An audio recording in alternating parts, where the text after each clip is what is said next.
blood stitched in my seat. Powder footprints falling off my feet. If the wind right. All right, what's up, everybody? Welcome to another installment of the Who Knows Ball podcast. I am your host, AG. To the left of me, we got Molly Moore. To the left of Molly Moore, we got Trey, man. What's up, everybody? So, y'all know how we start. We're going to start with our Week 8 recap. We start with our teams, and we do start with the winners every week. So, first, let's start with Trey. You know what? I'm going to have to defer because we got a new winner who it's been a while. It's been a while. Things are going exactly as I planned. And as I said, we got life. I said if we got this W against Chicago, which we did, and we play this Thursday night against Miami, that, you know, everything is still in front of us. Overall, great team win. Defense came to play. Roquan came back from his injury and was the key component in a great defensive game by the entire unit. I think he ended the game with 12 tackles. His presence was just felt all over the field. He was flying around. He looked like his old self. Something that was very nice to see from him, from his shortcomings he's shown earlier in the season. But listen, man, we got it done without 8. Hey, we got it done without 8. And listen, we look good doing it. We look really good doing it. We were efficient. Snoop Hundley, the numbers don't stick out at you too crazy, but he came in, he did what he was supposed to do. He got the ball out of his hands. He gave the check downs. He hit the check downs. He converted third downs. He ran when the lanes were open for him to run, and we fed Derrick Henry over 20 times. And I feel like whenever we give him the ball, it's always a key to success, and a way to victory most of the times. And I just feel like if we follow this blueprint, especially with Lamar coming back next week, we should be all right. I mean, the offensive line, they even played better. Our cornerbacks played pretty well. We got a turnover. You know, I think we're bottom half in the league in turnovers with 4 in the last. Your differential was -7 coming into this game. Yeah, so we don't turn it over a lot, but we don't take it away a lot as well. So that was good to see. No turnovers. We won the turnover battle that game.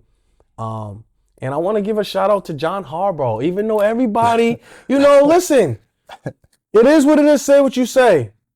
He had to get ready for a game.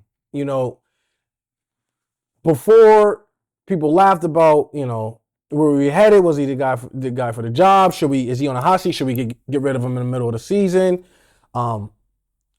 I think an organization like us, we're going to let it play out. We're going to give our head coach just do. Hey, man, finish it out and see if we can't turn this thing. And he had the boys come out and play off of a bye. We give up 30 points a game. We gave up 16. We gave up 1 touchdown, no passing TDs. Derrick Henry got in the end zone twice. Snoop Huntley threw a touchdown in the red zone. I think we had 6 or 7 red zone trips, converted on each and every one of them. So it was the efficiency part. Now, let's not say this as if we weren't playing a real, talented team coming in at 4-2. Ben Johnson looking good.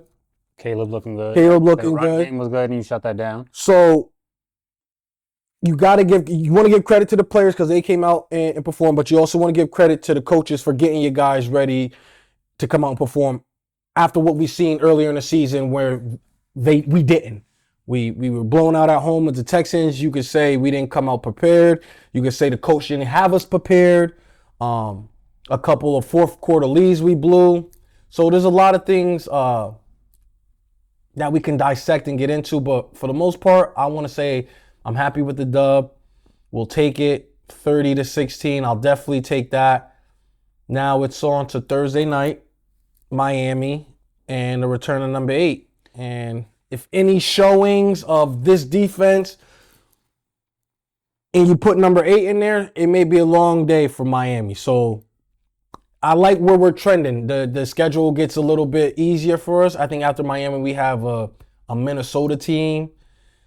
So We just gotta, I definitely think that this stay the course. The main part of this game was this defense. Huntley did what he had to, and Henry did his thing. But I think the main point was the defense. You got Mike Green with his first career sack. You got shout out to Mike Green. Yes. Nate Wiggins getting a pick. You got Kyle Hamilton forcing 2 intentional groundings, blitzing from the box on Caleb Williams. So he had a great showing in his first game back. Yes. So I do want to show some film of the Mike Green sack because that was a good bend right around the corner. Off the left tackle, gets around him, chops his hands down. He has the speed that we need. He's just not fully developed with all his full arsenal of moves. He's not as strong yet as you would like him to be. He's a rookie. Off-season peanut butter. And with the trade of Owe, he's inserted, and then the injury to Travis Robinson, he's inserted right away to a starting outside linebacker for us. So we need him. And I think over time, just the experience, just the reps that he's getting right now in live ball is gonna pay very, very well for us in the later half of the season. So shout out to Mike Green. Hopefully, we stack them. We get one turns into two turns into three. That's all you can hold. Down the stretch. Then we got Kyle Hamilton. So with the addition of Alohi Gilman, it allows Kyle Hamilton to get from back there and get back to the box, so he can go put pressure on the quarterback. So Kyle, he's a Swiss Army knife. But the way we like to deploy him is he's such a playmaker. We want him to be as close to the ball and have his instincts kick in. James like all around.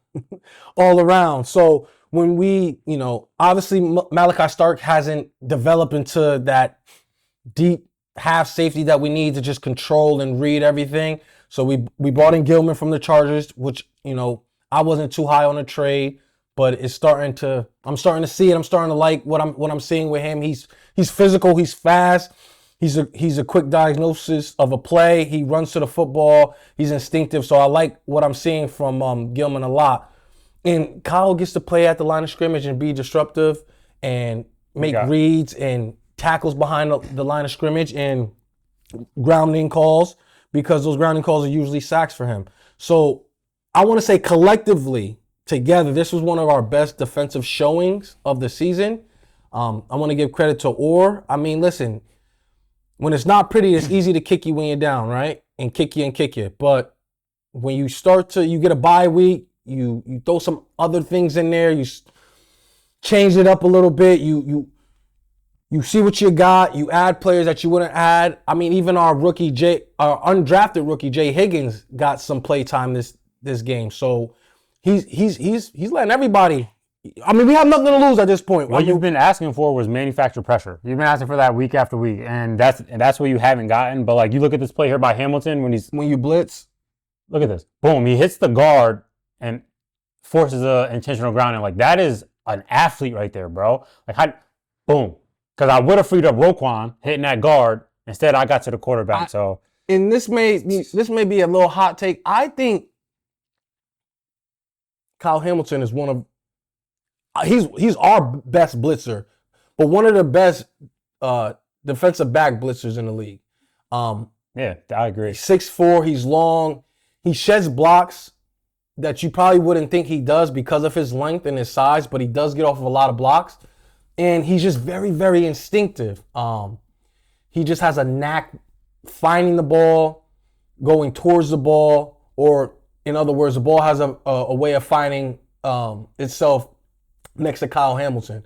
So, like I said, awesome pickup from the Chargers. We have Kyle Hamilton playing closer to the line of scrimmage, letting the guy Gilman play in the back, kind of patrol that back area. Our communication was good this game.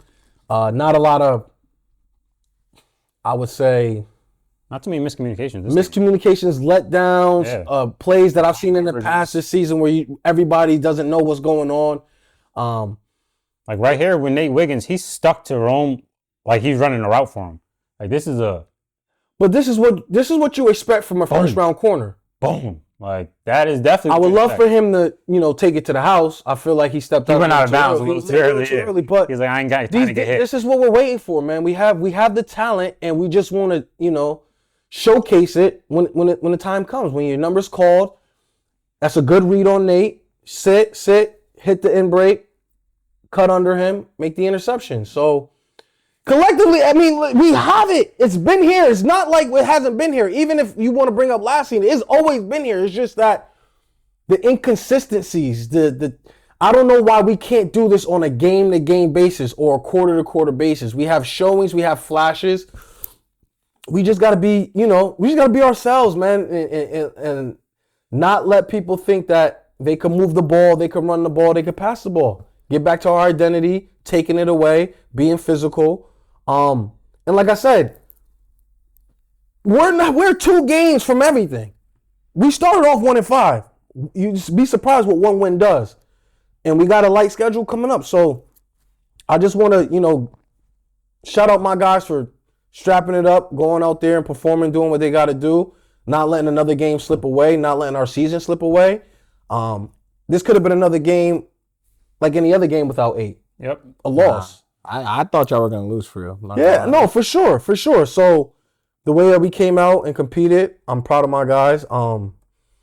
And I'm not we still 2-5, so I'm gonna stay where a 2-5 football team's supposed to say. We just lurking. We looking at everybody at the top right now. It's cute up there. It's nice. Everybody's nice up there. I like the old Ravens, and what I mean by that, I like when we're not talked about. I like when you forget about us. I like when we're not the hottest topic, and we're not the best team, and you're not worried, and you're not constantly having us in the media talking about us. So I feel like that's a lot of pressure when you're up there, and then when you don't have the pressure, you can just go about your business, stack up the dubs, and have the people say, here they come, or be worried about them later on in the season. And that's where we like to be. We've always been an underdog team. We've never been this powerhouse, team in the NFL history. We always been an underdog, kind of get it out the mud, out the dirt. If you're gonna play us, bring your hard hat, your boots, and your lunch pail, because it's gonna be a long day. That's the type of team that we are. And I think with Lamar, the offensive, it makes it easy to be finesse and a powerhouse because you have the offensive juggernaut to do that. But I like when our back is against the wall, because I think it really shows and it really proves the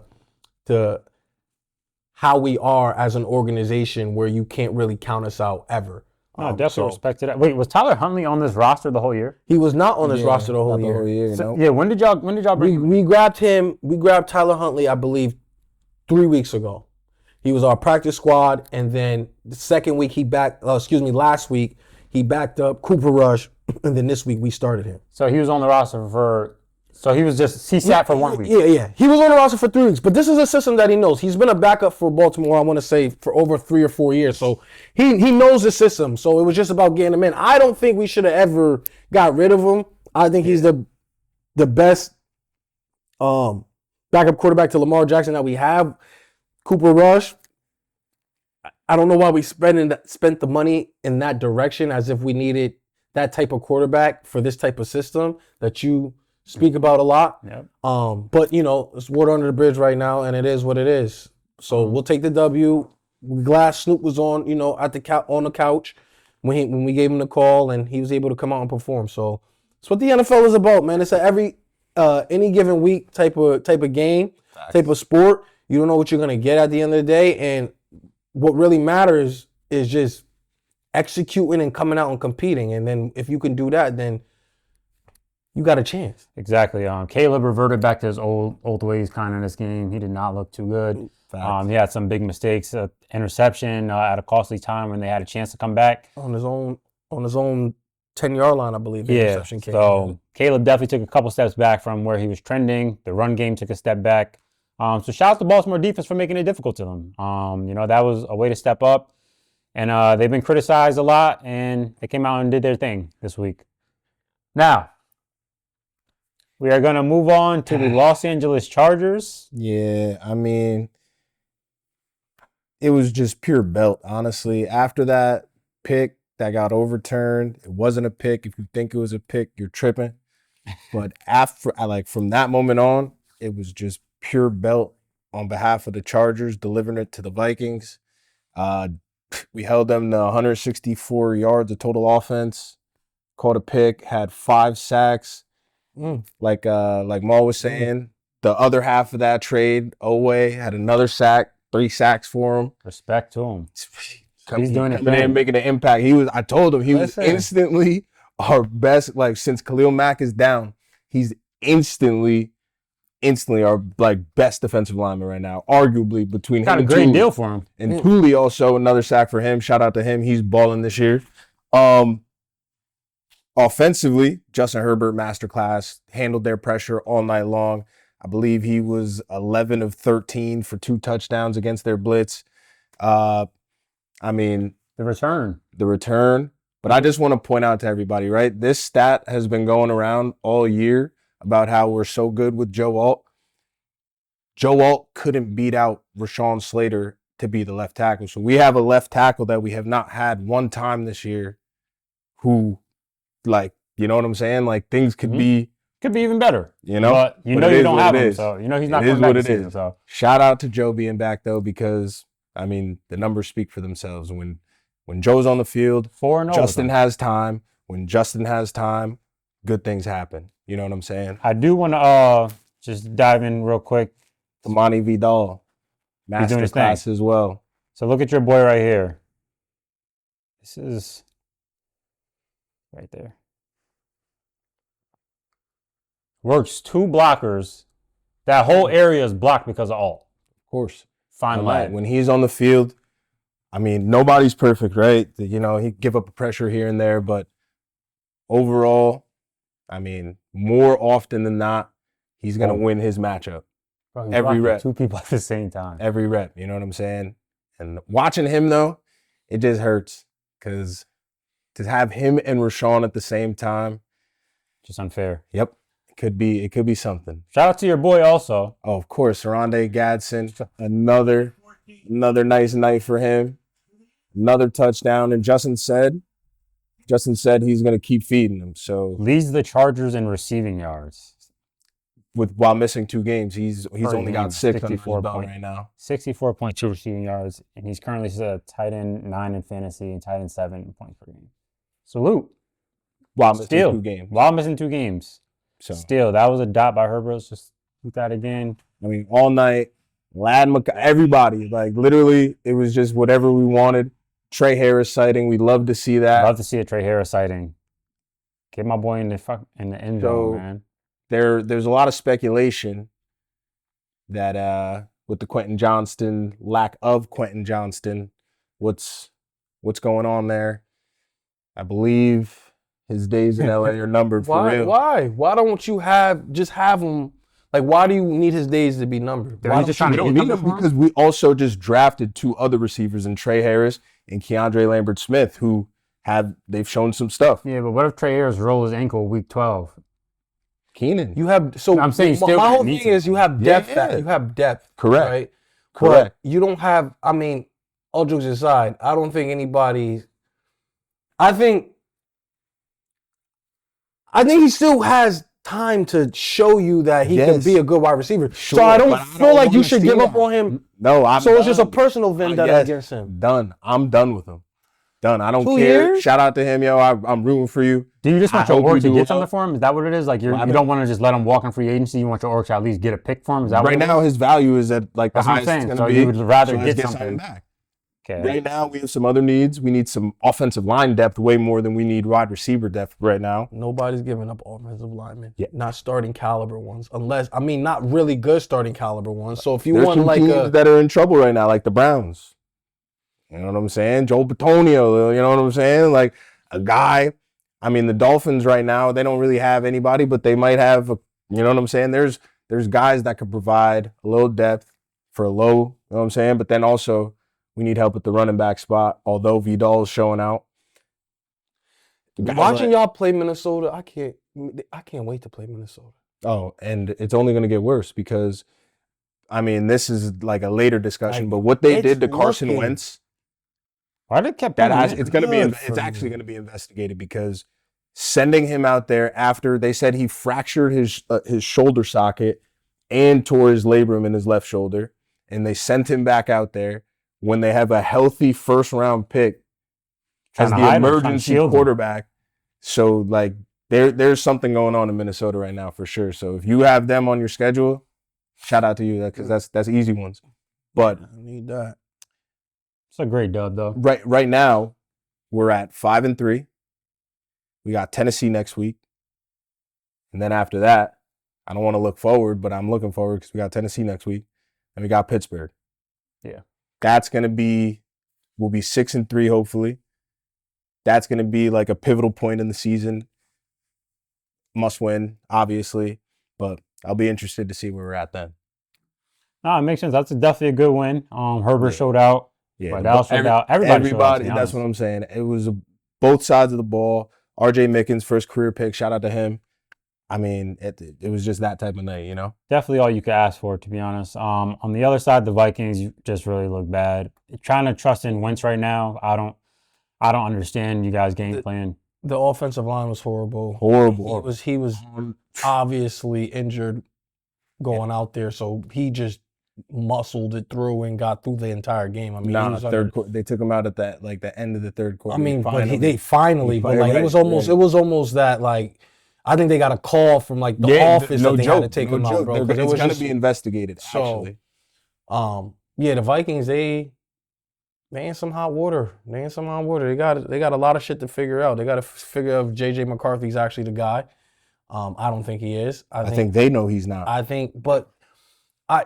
What we do is we assess these young quarterbacks, and it's like, I was listening to Cam Newton talk, and he said if Peyton Manning played in this era, we would have never got Peyton Manning. Probably. Yeah, a lot of the older quarterbacks. We led the league in picks. They would have like 27 picks. So we don't even give. It's just unfortunate. I guess it's just the times we're in, and I think it's a travesty to the game. Yeah, for sure. I think it's a travesty to fans itself who love to watch a game, who used to see a product be developed, and then you got a Hall of Famer. Yeah, he got to stick. Not every Hall of Famer started out in a blaze of fire. Not every Super Bowl winner started out in a blaze of fire. JJ got drafted into a team that just won 14 games last year. You know what I mean? So there's expectations on that roster.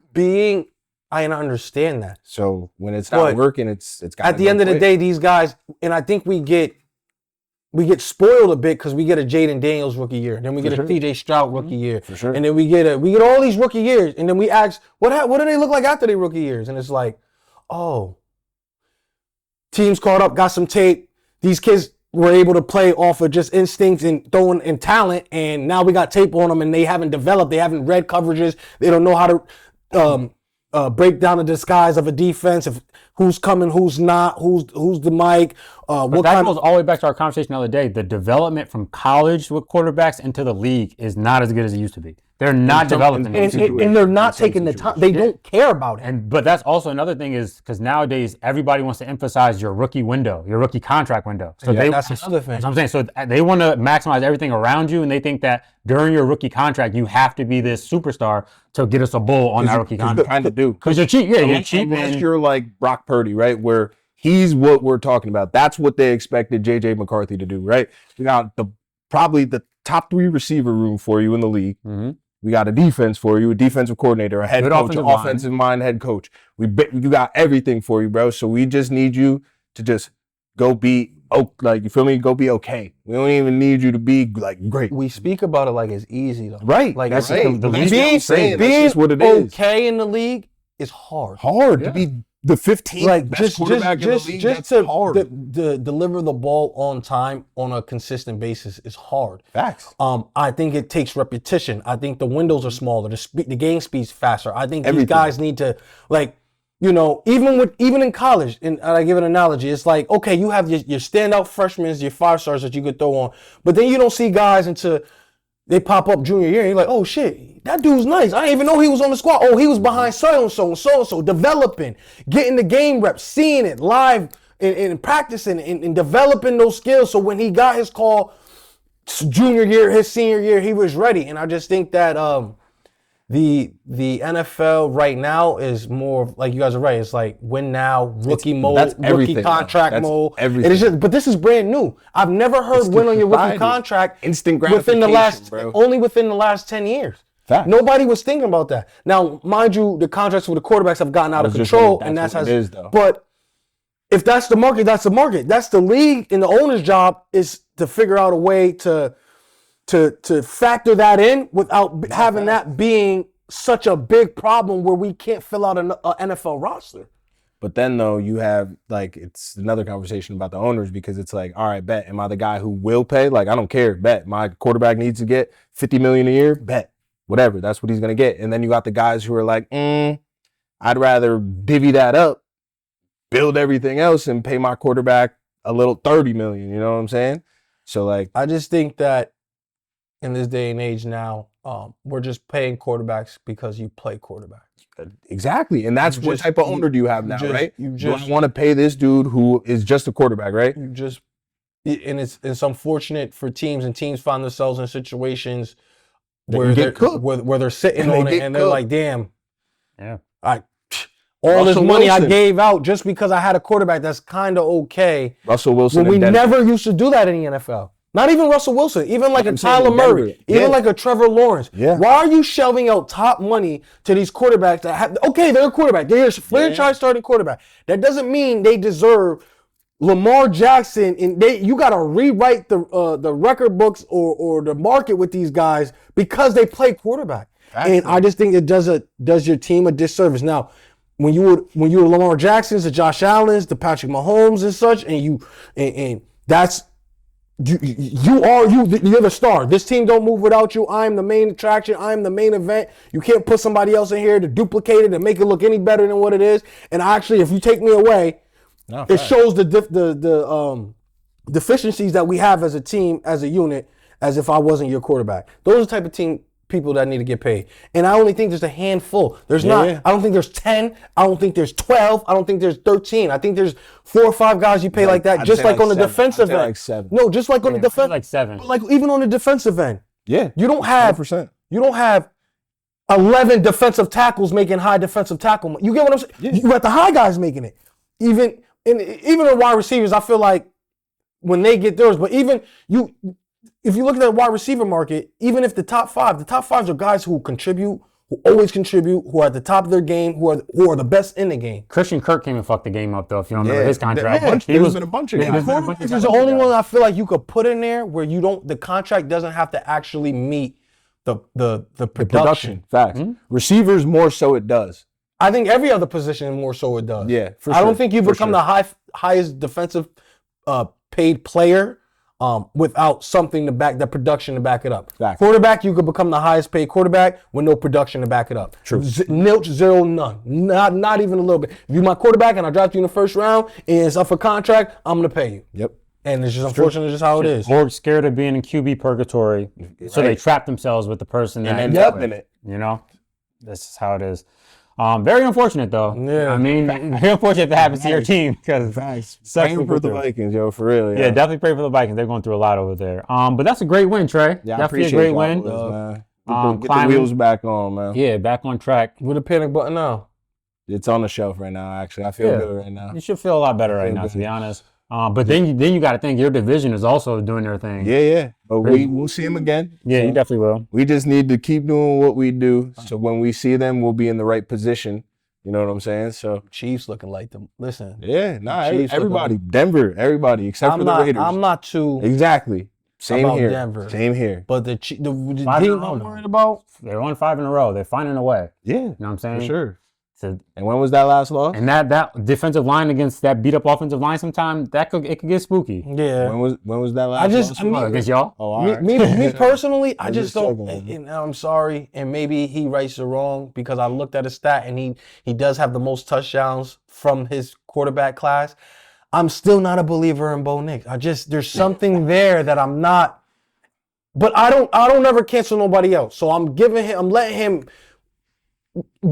time to win me over. I like what I'm seeing. They're doing what they're supposed to do. Sean Payton is, helping them out along the way, and together they're doing some good stuff. So I'm not sold yet. I'm not a big fan on Bo Nix, but he has time to change my mind. But, Definitely. But yeah, to Denver now and Bo Nix. Time to talk about the Cowboys losing to the Broncos.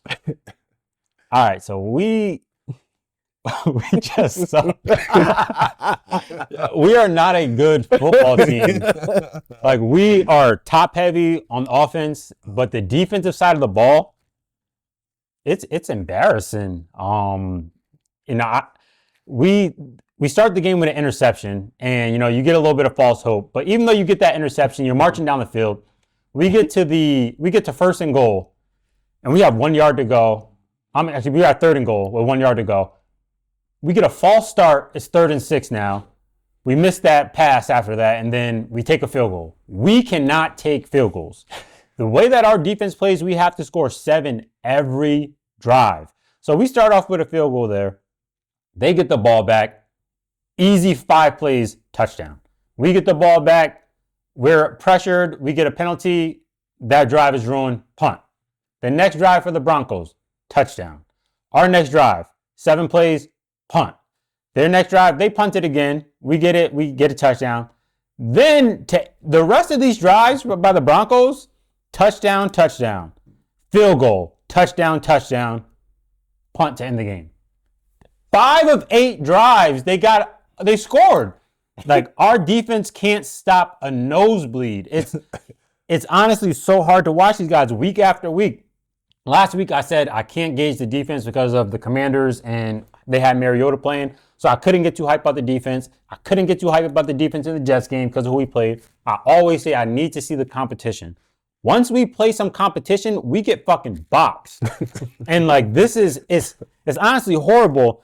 And Dak, he did have a bad interception in the half, but that's because he was forcing the ball because he knew we can't take 3 here. We need a touchdown to stay in this game. So he did force it to Jake Ferguson. A little late on the pass, I feel like. But when you have that pressure on you where I have to score, I have to force the issue, that just makes you make dumb plays. So he had a bad interception there. But all around, Sean Payton had those boys ready. They took Jake Ferguson completely out the game. He's Dak's safety valve. They took him out the game. When we were targeting this one corner for the Broncos, I think we were like 8 for 8. And we didn't just keep targeting him, like take him all game. Instead, we did throw the ball around, try to go at Riley Moss, try to go at a couple other people. But that's just the story of the game. It was just ugly by our defense, and Bo Nix tore us apart. I mean, every time he threw the ball, they had about 5 yards of separation on our DBs. The main issue with this team, I have to go a little deeper with this analysis, right? So we're top heavy. We might have a couple stars. But the main issue with this team is we have a team that depends on drafting and develop. We don't bring a lot of guys into the building. And if we do, they're cheap and people that nobody really wants. So from 2021 to 2025, we've drafted 45 players, right? Of that 45, only 25 are still on our roster in the last 4 years. That means we're bringing guys in that we're supposed to be depending on because we're draft heavy, and they're not panning out, and we get them out. So our drafting sucks in the last 4 years. In 2021, we have 1 player from that draft class still on our roster, Osa Odigizua, who's a good player. He got a second contract, hasn't been that good this year. But we have 1 player still on our roster from that draft class.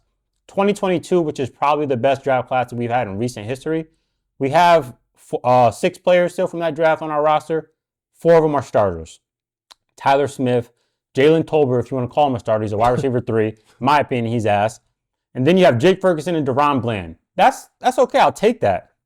2023 draft class, just 2 years ago, we only have 3 players still on our roster from that draft class and 0 starters. Like, we draft to have starters on this team with the way that we're built. 0 starters, and Overshown, he's injured. He would have been a starter. But we can't depend on him because he gets injured every year, unfortunately. 2024 draft, we only have 2 starters from that draft, which were just last year. Tyler Guyton, who has not lived up to his first-round draft hype, and Cooper Beebe, he's a center, he's injured. And then from this draft that we just had, we have one starter, which is Tyler Booker. So for a team that is so dependent on drafting people, we do not draft good enough to have this philosophy. Like it's. So can I ask you this, right? Go ahead. Because your issue is defense. Yes. Your issue is not being able to do anything on defense. Anything, because our defense personnel is so. And then you also speak about drafting and not being able to hit on draft picks. Yep. Or develop players to be starters to help produce for your team. Yep. So why in your right mind? Okay, if you want to say the money, then just say the money. Too much money to be allocated to one player, and we didn't want to do it. I can explain that perfectly for you. But my whole thing is to give up Michael Parsons, who is Micah Parsons, who is. I'm not saying he's not the best run stopper. I'm not saying he's somebody who can help hide the deficiencies you have in the back end or at your linebacker or on the other side of the defensive line. But he just gives you something that you don't have now, and that you're going to be looking for when you use that same pick into the draft to draft a player, which you've just now told me that you guys can't develop. So then now you're going on so it's like pay the guy that we actually developed and have and is producing all pro, or get picks for that guy into Jerry Jones' hands when this motherfucker he picking Mozzie Smith and all these other guys, and we're gonna keep giving him picks to make these choices for our program, when it seems like the thing I think the Cowboys should do is, when your homegrown talent hits, keep your homegrown talent. Trust me, I'm getting there. When That's coming. You kept Dak there because he hit. You kept Zeke there when Zeke was hitting. You kept him there because he hit. You kept Dez there because he hit. You kept CD there because he hit. You kept Zach Martin there. You kept when they hit. We keep them, and then when we don't keep them, I feel like then you're almost in a sense, okay, I hope we draft well, but then it's like, even though you're not big in free agency, there has been years where you guys, they're not the biggest signings, but you bring guys in that are capable, like even now. Band-Aid guys. Williams, the That's running back. the only good person we brought in, though. But you have those sprinkles every now and then in every a bright spot, and it's like, I feel like if let's hit more on the bright spots and let's get some of these above average free agents that we know. See, we don't want to spend money. That's what you're not saying. Williams was cheap. That's the only reason we brought him in. He's like $1 million. But we got to spend money to play. You telling me something I know. Jerry got to understand. Bro, Jerry is trash. You have to understand. And the Cowboys drafted 10 defensive players inside the top 100 from 21 to 24. Only one player was considered not a reach. So when we let Micah Parsons go, the reason, in Jerry's mind, we're going to let Micah Parsons go because he thinks that our drafting is so good. So we drafted 3 defensive ends in the last 4 years in the second round. Mm-hmm. That is value right there. You know what I'm saying? That's value. So you drafted Sam Williams, Marshawn Nealon, and Donovan Ezeraku. You're bringing these guys in thinking, okay, you know what? Maybe I don't have to pay Micah Parsons. This is dumb in his head. Yeah. But you're bringing those guys in and you're like, I'm going to get rid of Micah Parsons, right? I'm going to have these guys on rotation. Plus, I'm going to bring in Dante Fowler, who had 10.5 sacks last year. Right. And we're going to do a buy. That's another sprinkle. So I'm talking about. That in his head, he's thinking that's how we're going to replace Michael Parsons. It was a horrible idea because you got one of those guys coming off an ACL tear. You have another one of those guys coming off a meniscus tear. So they both have season-ending injuries, and you want them to come in and replace Micah Parsons? Like, as you're saying, it was a dumb move. Like, I understand the move if you have the pieces to replace. But they are so overconfident about their drafting that they think that we're so good in our building. And this just tells you that they think they're so good. They think they know more than everybody else. They always go off of the consensus board and choose people that they like. Yeah. You know what I'm saying? Bro, like, it's like the one thing about Micah, I know you know is a dumb trade, but the one thing, it's like finding a quarterback. The opposite of that is we need the guys at the highest level in the playoffs, right? We need the guys who can get after the quarterback. yeah. We all know Micah, say what you want about him as a run defender, this, that, and the third. When it comes to getting after the quarterback. Not in the playoffs, but yes. In the playoffs, when it comes in the to playoffs, he has one when it sack. comes to getting after the quarterback, bro, he's one of them ones. I was thinking you said the You know playoffs, what I'm but saying? I'm with you. So like, in my opinion, the best pass when rusher. you're trying to build, because you know the defense hasn't been great, whether Mike is there or not there, whatever. Build around him. But like, he's a piece. He's your quarterback of the defense. Right. He's the nigga you build around. You know build what I'm saying? around Like, him. It's just, no matter what you get back in return, because like you said, if you guys were like Ozzie Newsome and draft like that, all right, bet. You know what I'm saying? Ozzie picks who, like, on consensus board. Right. I'm not gonna You know lie. what I'm Ozzie saying? picks the smart picks. Yeah, He doesn't try to go against the grain and, Right. we see something other people don't see. You know what I'm saying? I mean? Like, that is what Jerry does. Unfortunately, him and Will McClay, who we always give all this credit to. Like, you got to look at the guys we brought in for free agency. We brought in Kyer Elam to replace Buffalo. Diggs for a little bit. We don't religiously go off PFF grades. You know what I mean? We just got to look sometime. There's a 59 PFF grade, 119.5 passer rating allowed. That is one of the guys we brought in to be our starting cornerback. 24 receptions on 36 targets. Kenneth Murray. We brought him in to be our starting linebacker. We traded up in the first round for him, Insane. We brought Kenneth Murray in to be our starting linebacker. We traded for him. 37 is his PFF grade. 80 out of 80 linebackers. 28.9 run defense grade. 76 out of 76 linebackers. These are the kind of pieces that we bring in free agency, besides Javonte and Pickens, to fill these slots. Jack Sanborn, our other linebacker we brought in to go under Matt Eberflus and play linebacker. 56 PFF grade, 54.7 run defense grade, 67th out of 80 linebackers. He's 7 missed tackles, and he has a 107.3 passer rating allowed. These are the guys we're bringing in. So we're not drafting well. We're not bringing good people in free agency. So the way that we team build is horrible. It's horrible. Yeah. Not fully though, because y'all offense is always good. No, because we allocate a lot to our offense, and we're also top heavy on our offense. But we definitely allocate a lot to our offense. That's one thing I'll say we do. But defense, bro, we haven't selected a safety in the top 100 since 2013, and we've only selected 2 in the top 100 since 2002. Like, we don't prioritize it. You brought in Kyle Hamilton. You brought in Derwin James. You brought in Malachi Starks. Like 3 years ago, and then 3 years later drafted another. Bro, we don't prioritize safety. The person we brought in the top 100 was J.J. Wilcox. He's nobody special. We got him in the 3rd round. But that just shows you how we build this team. It's not built to, the defense all the time is not built to last. We'll allocate those first-round picks to the offensive line as we're supposed to. And then when we do allocate a first-round pick to our defensive line, we pick Mozzie Smith.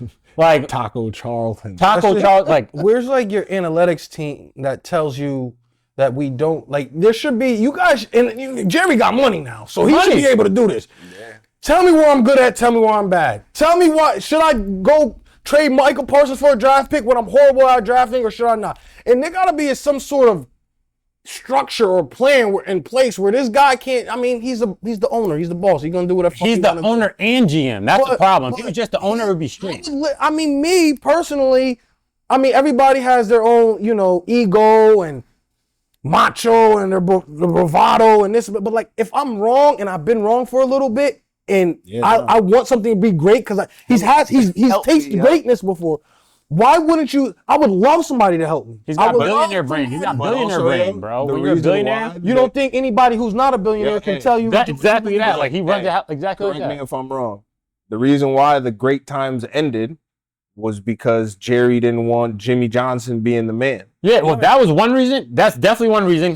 Jimmy Johnson was getting all the shine for winning our bowls. But another reason was they implemented a salary cap. So once he had to start playing by the rules and he couldn't just throw his money around more than other teams, then okay, we all on the same playing field. We haven't seen a Super Bowl since because he does not build a team well within the parameters that the rest of the league has to use.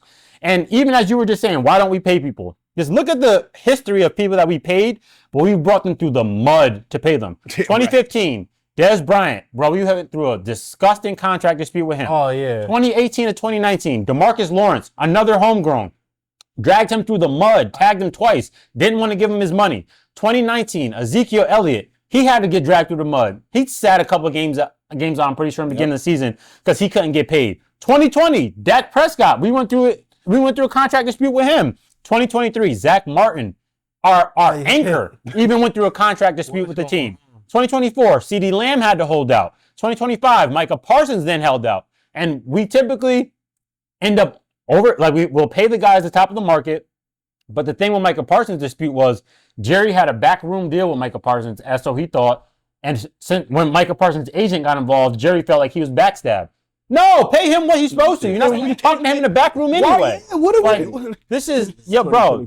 This is insane. Just trying to get over on players, and this is why we're just so poorly run. And I don't necessarily think Jerry wanted to trade Micah. He loved Micah. I really believe in my heart he wanted to keep him, but the backdoor contract and his agent getting involved, and then shit, Micah's antics on the sidelines during the games, and just the media getting a hold of it and it becoming a circus. And I mean, it's nothing Jerry's not used to. I just think that under the pressure he was feeling, he was just like, you know what, it's probably better to get from under this than to pay it. I don't know why. I think every NFL, if you ask every NFL team, if they could go into the draft and they could draft 2 positions that are going to be locked down or key positions, I think the 2 top positions every NFL team would say is quarterback and pass rusher. Yeah. I don't think you go to wide receiver. Offensive tackle. Offensive tackle. I think that comes in third, though. It depends. It could be second. Because we want the quarterback to put the points and we want the defensive end to end the game. But we also want the protection from the quarterback from the I just think DN, and personally to me, my own personal opinion, is a more valuable position. I hear you. And I just don't understand. And we could talk about Micah's shortcomings in playoff games and games that the Cowboys lost and blows, but I can do that with TJ Watt. And TJ Watt hasn't. TJ Watt was also overpaid as well for not showing up in the playoffs. But for the regular season, he has been a commodity and a consistent cornerstone for that Pittsburgh Steelers, and he's the reason why most of the Pittsburgh. Obviously, you see he's not looking like himself, right? And because he's not looking like himself, look at the Pittsburgh Steelers defense. Now Garrett's been in the playoffs once. Yeah. And we all know what he is. So it don't matter, bro. Like, we all know if you could ball, you know what I'm saying? And I brought up even with Max Crosby, and he can't hide the deficiencies of the Raiders. So it's like having a good pass rusher is not the end all be all, because you need other pieces around it. Fact. But you need to have one at 26 years old, and for Jerry to let that man walk. I think he could have got it lower than 41. I don't think Michael would have took 41. I think Michael would have took. Even if it was listen, this is in my personal opinion. Before shit got sour, I'm going to take 41 now, nigga. Shit got sour. We could have paid him before Crosby and all of them and only had to pay him 34. Or that. We wasted. Why do you always pay motherfuckers late? Minute. You pay them late all the time. And this is what happens. Go up. And then in 2025, you give Dak an offense to thrive and be able to compete for a division, a conference, a Super Bowl, the offense on the offensive side. But now look at your defense. Defense is and hot garbage. This is the game. This is the game you play. And you play stupid games, you come up with stupid prizes. And the stupid prize for the Dallas Cowboys of playing that stupid game is we have a stupid defense. How many points per game are y'all giving up right now? Probably like 40. They're giving up 32 points per game. They have the worst points per game. I was just there a couple weeks ago, so I feel him. We was giving up 33, but we didn't chopped it down a little bit with a game against the Rams, game against the Bears. So, but yeah, look at my linebackers. Don't just look at Kenneth Murray. I have a rookie here, Shamar James, who I do like Shamar James when blitzing. Don't like him in run defense, and I don't like him in coverage. So he needs to grow more. They're kind of close, ain't they? Yeah, they're not spread out too much, but just look at what these what happens to him on his ass. Oh my God! Then look what that lineman go do to my safety on his ass. When Miners went nuts that play, bro. And then you could just go back and let's look at what Kenneth Murray was doing on that play. Bro, he was backing up. He's not even that. These are my linebackers. that's what Roquan was doing against. He was a Charger for 4 years, bro. Like, bro, Detroit. This is who they bring in, though. We're just not good at drafting. We're not good in free agency. Javonte and Pickens are going to be the anomalies that people try to use to say, like, look at what you guys are doing. But on a whole, we do not bring in talent. And we don't draft well, so we're always going to be asked and just depending on Dak to continue leading this team. And I feel like just it's unfair that so much falls on him in the offense. And you budget shop. Cowboys. And we budget shop, bro. Our free agency is budget shopping. We have the second most cap space in the league.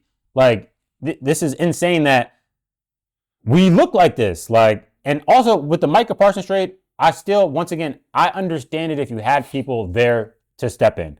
Or I understand it if you were going to spend those 2 Green Bay picks on a Max Crosby to fill Micah's space. Because then you would have had Kenny Clark and Max Crosby for Micah Parsons. That kind of makes more sense to me. Okay. But without that being done, like, now you're just sitting with these 2 picks and you got to depend on your shitty drafting. And now we're looking like, what are we doing? And are you going to go when it's time to draft, when that time comes up again? Are you going to go with what people think you should pick at whatever pick you're at? And like, if you're in the top 10, are you going to go with that top 10 pick? Or are you going to do something, off left field? like, we like that guy that nobody else is looking at. We get another wide receiver. You don't need another wide receiver, bro. If y'all end up in that like top 7 range, yo, I bet y'all go grab like Jordan Tyson from real. I mean, it depends on what happens with Pickens. So it depends. The whole Pickens thing is, if we pay Pickens, we're not going to pick the wide receiver. Though, like when y'all need, like if Ruben Bain was there, because he's obviously going to go like probably top 1 or 2, like. But if say he was there at 5, we'll do something stupid. Right. I understand what you're saying. Yes. Like, but like, I also think just ignoring the safety position is one of the dumbest things that you can do, bro. But last year was a pretty good safety. There was some guys there, but like it'd be hit or miss. Like in between Hamilton and Derwin James, that's like 2017 draft class. And when was Hamilton? 2022? 21. So, all right, that 3-year stretch, but I also don't need a first-round safety. Just give me somebody in the top 100. Yeah. That's all I'm asking. The top, like, bro, since 2002. The rookie safety from Texas for the Eagles is playing some really good ball. He's had a couple shitty games. The rookie safe, but he's playing good, but he's still he's playing better than Malachi Stark. Yeah, he is. Bowman from the Falcons. R.J. Mickens. Billy Bowman. He's playing. Come on, man. Mickens he starts for Derwin James. He gets an interception. So, and those are all draft picks. So, and that's what he's alluding to. But he's saying that they're not even addressing it. Bro, we want to use undrafted free agents because once again, we think we saw something that nobody else saw. We had that guy rated 5th round. Nobody grabbed him. Let's go pay him to come in to be our undrafted free agent safety. Yeah. Like this is it's just the team building of the Cowboys. And I just want people to understand, like, so much falls on Dak and the media and shit, but this is all starting from the top. This is Jerry Jones and Steven Jones. So even when Jerry's gone, it's still going to be shitty because Steven Jones is even worse. So unfortunately, you in this for a little bit. I am in this for a little bit. You know what you need though? That can happen, even though the odds are against you.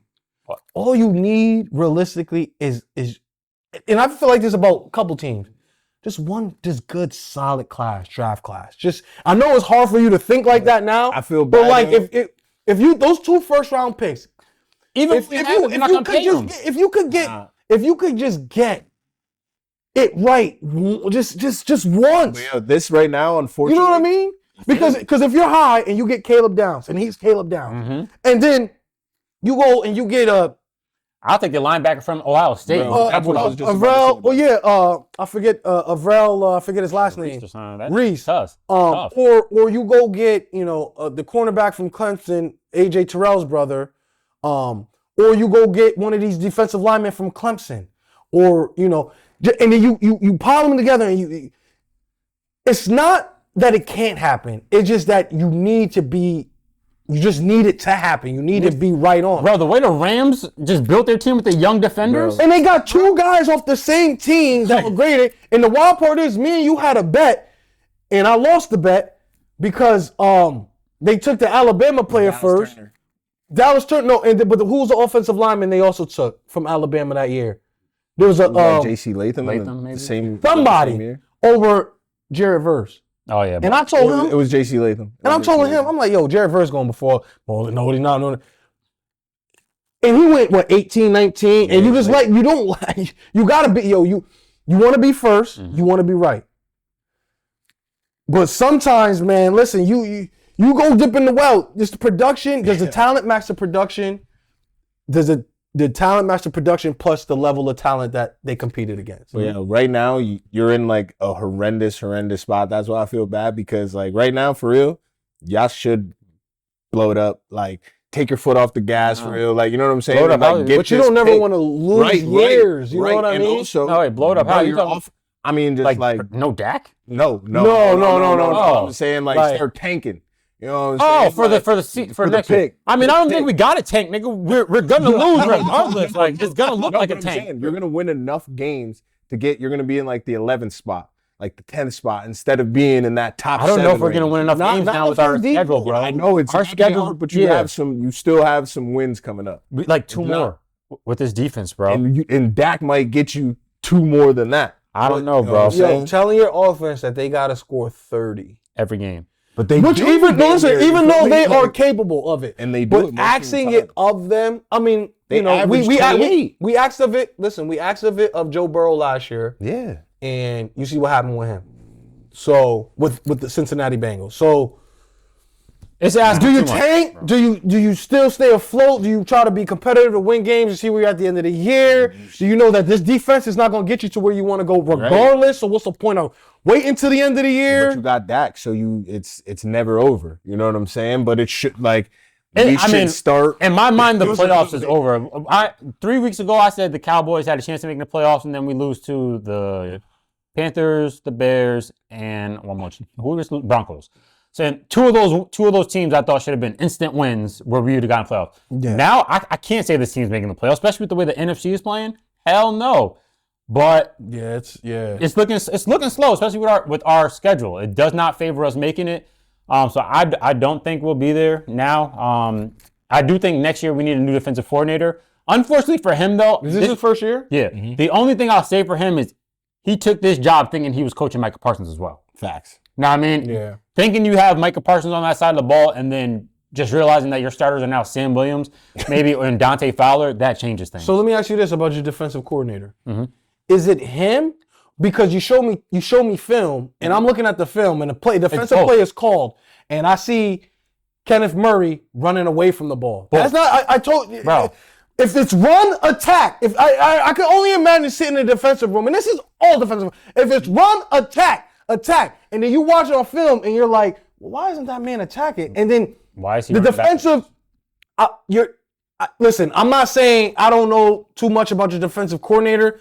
But when you got this level of talent on the field, and you got Kyrie, all the defensive upgrades that you said that you guys got in the draft, and you show the PFF grade and what they give up when they're targeting and stuff, it's like, okay, well, if I'm a cook and you gave me ingredients to cook, but it's licorice, it's it's salt, it's vinegar, it's it's hot sauce, it's mustard, and you saying, you know what the fuck am I supposed to do with this? Bro, trust me, I know. I'm feeling the same way as well. But also, there are some situations where I need my defensive coordinator to scheme something up. And he does not. He's played too much zone, and teams are reading that we're playing zone, and they're hitting those spots. So, like, his zone gets picked apart. He doesn't switch to man too often, probably because he's scared they're going to get burnt in man. But when we did play man last week, we had a better outcome. When we did blitz last week, we had a better outcome than this week. We revert right back to his old game plan of zone, because the word was Bo Nix can't throw against the zone. So he went straight zone this game, and Bo Nix picked that shit apart. So, like, there are situations also where I think we have a better linebacker that doesn't play. His name is Maris Leifu from Notre Dame. He's like a fucking heat-seeking missile coming out of the zone. So I like him a lot more than the starters we have in Murray and Sanborn. So I put it on my defensive coordinator for not playing him and continuing to go to Jack Sanborn, for continuing to go into Kenneth Murray, instead of playing the younger guy who shows way more promise than these guys have been showing. So that's where I put it on Matt Eberflus, because he doesn't switch it up. He keeps rolling with these guys. I put it on the Joneses for giving him this shit pile of players. So it's a combination, and I think all that has to be blown up, though. That whole combination has to be blown up. And I don't think Matt Eberflus is the guy to get us over that hump even next year when we hopefully switch things up. Okay. Feel me? All right, I got you. But hey, to the Broncos' credit, shout out to Bo Nix. You tore shit up. Shout out to R.J. Harvey, run the ball really well. The offensive line created amazing holes. He's on my bench. Nick Benito, and who's the other edge rusher on their team? Zach Allen? Nah, he's he's like the yeah, they got another edge rusher on the team. We're destroying our tackles all game. So shout out to the Cooper. Yeah, it was Cooper. Shout out to the DNs. Like, you got to give the credit where it's due. Riley Moss wasn't too picked on that game. Which he should have been. Should have been. I don't know why. Well, offensively, Dak didn't have no time, bro. He was dropping back, and if I showed you plays, Dak is dropping back, and these dudes are in his face. So, like, no, I get it. But you know how when we watch these games and we see other teams and we were like, who are they picking on? Yeah, the And scrub. they picking on a Dory Jackson. Find the scrub. Or they picking on somebody. Every week. At some point, I'm just spamming. Now, Riley Cooper's a good player. I'm not going to say he's one that you could just. Riley Moss is a good player. I'm not saying he's a guy you can continuously pick on, but That's out of that defense, yeah. with those wide receivers, But Pastor Chain got injured, and the other nigga we were picking on, we were 8 for 8 on him. So like we're picking on him a little bit, but we don't continue. Like we should have spammed him even more. I don't understand. how do you think your offensive play calling was this game? I don't think it was. Well, I mean, I don't think they expected Jake Ferguson to get taken out the game the way he got taken out the game. So I think that was one thing that surprised our offense. He got. I don't think he had any receptions. He had one target. Yeah, one target. That's all we could get to him. 0 for So our offensive fantasy. play calling, I don't think it was the best this game, to be honest. I think Broncos surprised us with a lot of their looks and just the timing, bro. They were getting to Dak and destroying our tackles. So I think it was all down. We couldn't get our run game going, couldn't move the line of scrimmage. So it was just kind of all bad. I can't lie. I just think, knowing that Dak has to do a lot, he also can't put you guys in harm's way. Yeah. And I know, and listen, I understand it. I understand the line is not healthy. Your defense is giving up 33, but we can't have you. We need you to be the only bright spot of the game. And I think Sounds familiar. well, listen, that's how it is that's with what Dak everybody. When you're the quarterback and you're the high. But I mean, look at what happened with Pat and him yesterday. He had 2 picks and they gave up 7 points that game. Yeah, I believe He had 2 picks in the first half. In the first half, it must be nice to be able to rely on your defense to get you're stopped. absolutely right. You know what I'm saying? So, Dak, you can't put the ball in harm's way. Once again, like we said last week, Herbert, you got to be perfect. Yeah. But for me, it's unrealistic to ask for that. Right, It's unrealistic to ask for that every game. He does it some games. Exactly. But it's unrealistic every game. But yeah, it's unrealistic for that every game. But you also can't have a game where you have 2 turnovers and no points, and then we just jump on the defense. It's like, okay, well, if the offense scored 21, or if the offense, if Dak got it, punch it into the end zone a couple times, or got a couple field goals in a situation where there were turnovers, maybe the ball games played a little different. Maybe we had 10 at half. So we could hope if our defense could keep it to 14 on the other side, it's a game. Yeah. So we had 10 at half, and he couldn't do nothing else. Also, we're getting into these long situations because of we had 8 penalties in the first half. You got to be more disciplined. And we could blame Dak. Dak was scrambling. He's scrambling for a first down. It gets called back for a hold. Now we had 3rd and 20. You know what I'm saying? So we were making shit happen, but then a penalty would happen. Then Dak's in a hole where he has to force the ball downfield. So it's the position. It's the you play the position. Yeah. I've had it with Lamar. He's had it with Justin Herbert. I can tell you it. Facts. The tackle let this guy through. This nigga slipped on the route. This guy did the. It's just why it's unrealistic. It's unfortunate that we have to explain it or nitpick to that, but we also can't add fuel to the fire. So not saying that Dak needs to be perfect, but Dak could have went out there, throw no interceptions with no touchdowns, and it's just been a game That would where be nice. It's just one of those games where it's now it's the defense. Dak didn't have a good game, but he didn't put it in harm's way either. So type of thing. And I just feel like when you're a quarterback in the NFL and you are the franchise guy, your expectations and what people need you to do exceeds anything, sometimes even realistic. Yeah. Even you're like a superhero, bro. I need you to be a superhero. I've seen him be a superhero multiple times this year. The Eagles, he turned into superhero mode. The Packers, they score 40, turned into superhero mode. The Giants, how much did he have to score against them? We had to play them in overtime, turned into superhero mode. He played the Panthers well. Then Bryce Young gets in our defense. Bro, he's had the cape on his back, and I can't say it's gonna happen every game. If the record was there, they always listen. They always do it like that. So it's just unfortunate. Hate to see it because it's a MVP-esque season, but it's a team success award also. So unfortunately, he's not really getting that recognition. Yeah, it goes downhill on those MVP odds. The defense, you can't with those 8 penalties before half, bro. That destroyed us. So, anyways, Broncos, that's a good win. Sean Payton, you had them ready. We'll see what happens with us next week. But now we're going to move on to some other reactions from this week, some other games. We got the Kansas, like we just started diving in a little bit before, the Kansas City Chiefs defeat the Washington Commanders 28-7. And my pick for the AFC West division champ, Oh, you did pick them. and Rasheed Rice being back. they right where I thought they would be. Yeah, I didn't they're panic back. with them. I don't. When you have a Patrick, like I told you, when you have a quarterback of this caliber, who's been there, who's done it, who's actually the best quarterback in the game, like you don't panic doesn't seep in or set in for you. Dominant game. Obviously, the Commanders were hurt. They were down Jaden Daniels, so you can't really assess them too far of the level of competition that they would have played. But dominant game, dominant showing at home, prime time, came out, handled their business. Patrick Mahomes had 2 turnovers early, but, you know, boy, did he ride the storm out. And then you look up, he has 4 passing touchdowns. So he did his thing. Travis Kelce looked good. He turned the clock back. They look back, bro. Besides that, Worthy taking his was eye off the tripping ball, in. causing that interception for Pat, bro, you got to catch that. Like, Yeah. You be doing a little bit of scrub things every now and then. You did that in the Eagles game too. Pacheco looked good last night. Kareem Hunt looked It good was a last great night. showing. Rasheed Rice just being back. Like, bro, Rasheed Rice has changed his team coming Oh, back. for sure. For Like, sure. They look completely different. And There's they're a targeting him heavy too. Yeah. He's a dynamic wide receiver. Yeah. That we know of. He gives him. It's like that's why I feel good about when Lamar comes back, because when you get that juice from a player or players that come back that most people on the team don't understand, that it's a morale boost. You know what I'm saying? So getting him back, knowing what he's been through, having him out there on the field with, out with your brothers again, it makes you feel good. It makes you play better. And then to see him make plays and to see him come out and do his thing and celebrate and be a part of the game and be a part of the winning, it's something that affects the whole team.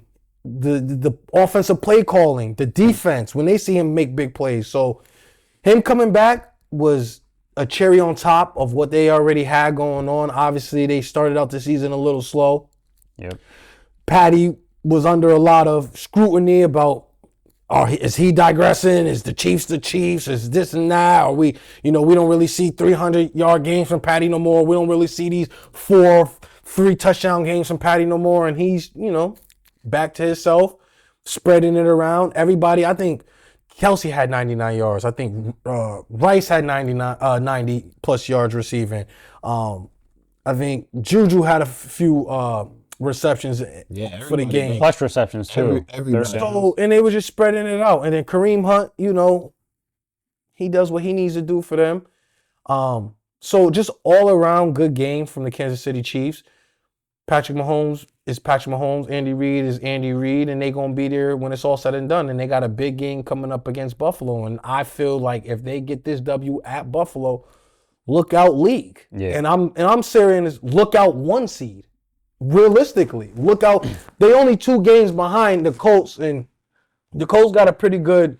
It's not the hardest schedule, but they got some games they could. The Colts, bro. They got some games they could slip up on, and even if they listen, I'm telling you, Kansas City, the way they playing, if they beat Buffalo at Buffalo, I think they're gonna be the 1 seed. They play the Chiefs on the 23rd of November, so we're going to see. And that game is going to have implications on it as well. For sure. So the Chiefs have everything in front of them. Yeah, so does everybody. So a lot of teams, but I just think, with a performance like that, and they're putting it up to, they're doing it consistently. This is like back to back. It's like to back. 4 or 5 This is like, for them. yeah. Okay, we found our groove. And if we found ourselves and found our groove, y'all know what that looked like.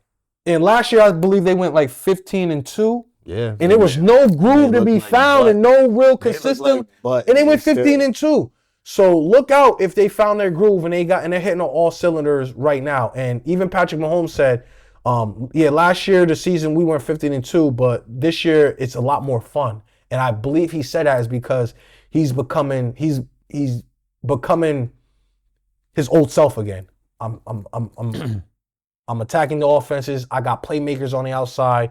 Not to the level of Tyreek Hill, but good enough to where I can just get it out and they could do whatever they need to do and put us always in good position and positions to win. So shout out to the Chiefs for handling business on Monday night. And I bet on them. So big shout out to the Chiefs for handling that. That's a good win. Come on. On the other side, though, the Commanders, they're slipping. Yeah, They're slipping. They're hurt, Yep. and I think they're toast. I think Yep. you know I didn't have them making the playoffs. you know that I didn't have that them Cliff making Kingsbury the team. diagram about how yeah. it's looking like he's Oh yeah. yeah, But in that, and they've been hurt, and let's talk about these sophomore slumps that are just inevitable in the NFL. You never see a player who has a great rookie season and then sometimes you hold do. on, because It's a rarity. It's a rarity. I saw But 5,000. But sometimes you don't. And Right. Most you of the saw time you don't. 5,000, but you didn't see a playoff. Right. You get what I'm saying? So it's not. That's a whole nother conversation. But Jaden my Daniels boy. was just in the NFC Championship. You know, Yeah. CJ Stroud was looked out. He had a playoff win. Statistically, you're right. But the production from your entire team, you're wrong. Right. Like you Right. haven't been able. Right. You know what I'm That's saying? the- You've that's taken the- step you know what I mean? back. Why one player has taken, and that does no one any good. You don't Yeah, really tell you. bottom He had a line 5,000. He had 5,000 yards passing. I think he had defense. 38 passing, touchdowns, 40 touchdowns total. and we don't even talk about it. Right. Because you didn't make the playoffs or whatever the case. You didn't get a playoff win or whatever the case may be. So Fact. I just say, yes, we have, the anomalies where players come in, they're rookies. We have the anomalies where players come in and they're good. It don't matter. They're just good. Right away, Pat Mahomes. But that's an anomaly. There's only a couple. Most of the time, these players need more time to develop. They come in like a ball of fire. And not that they don't continue being good, but they need a little bit more time. The league adapts to you. I remember after Lamar Jackson's, it was his sophomore season, but it was his MVP season. That next year, it was, the tape was out a little bit. It was harder for him to do what he wanted to do free. It just looked so free. It was like, we don't got no film on him. We don't really know how to. Darnold, all them, bro. Right. Like, So, and when you get that film and you're able to dissect players and tendencies and, what we got on J.J. McCarthy, he don't throw what? Is it left or right? left. He don't throw left. And they got it on him early. Yeah. Now, Because that was a college problem, and he still hasn't fixed it. now imagine next year. You think he's going to be better? It's going to Yeah. take these players time. Now I look at players who've had time in the league to develop and gone other places, like a Daniel Jones, like a Baker Mayfield, like a Sam Darnold. I'm developed now. I know how to read defenses now. The team that originally drafted me didn't take the time out. I had to learn it on my journeyman voyage to figure the shit out. But I learned it. I am still a first-round talent. Facts. I still was the guy at USC. Baker Mayfield. I'm still a Heisman winner. These guys have talent. They just need time. That's why I hold up so much.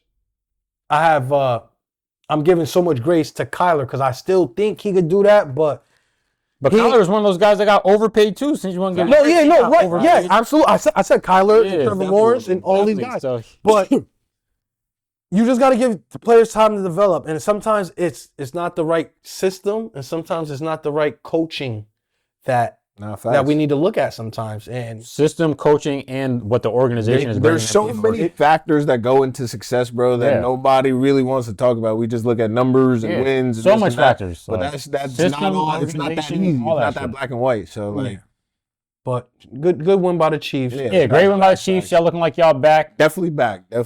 Yeah. We're on notice for sure. Definitely. Then we got the Green Bay Packers beating the Pittsburgh Steelers 35-19. Shout out Green Bay Packers. Thank you very much. We appreciate y'all. We took care of the Bears for y'all as well. So, That is a huge Deal win. is a deal. a deal. Tommy Boy, Yep. you know who I'm talking about.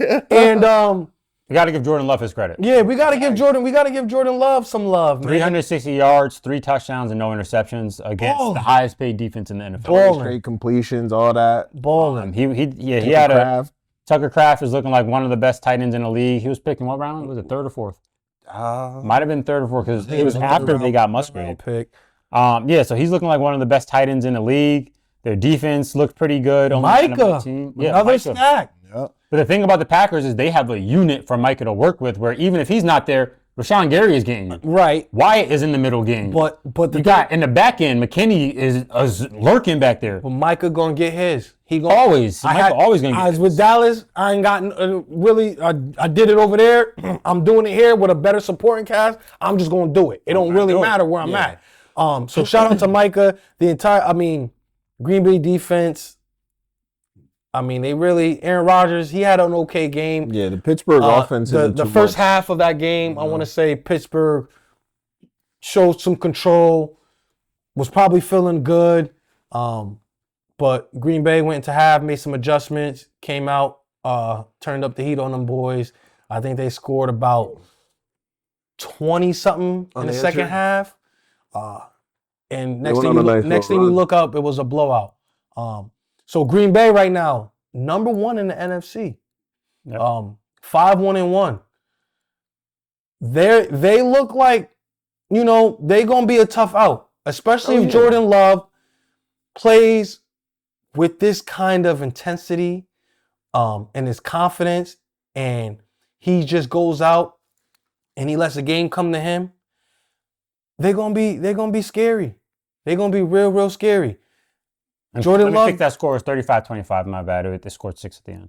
Jordan Love just need that consistency. Give me 2, 3, 4 games like this. They don't gotta be like this, but give me a 2-touchdown game, no turnovers. Give me another, 4 TD game where you explode, or give me another 1 rush and 1 touchdown, but y'all win. Whatever it takes to get the dub, and you are not the reason throwing a bad pick or anything, and you're putting yourself and your team in position to win, they're gonna be good. They're gonna be really good. And you're in a tough division, so you got. I think it's only the Lions now for me. Actually, I think the Bears are sliding. I think the division is a two-headed monster. Two-headed monster, two-headed race. We'll see Detroit is really good. I picked them last week as Detroit as my number 1 team in the league. I think they are the best team in the league. And you still got them in the division, right? Yeah. Yeah, me too. Yeah. I think Green Bay.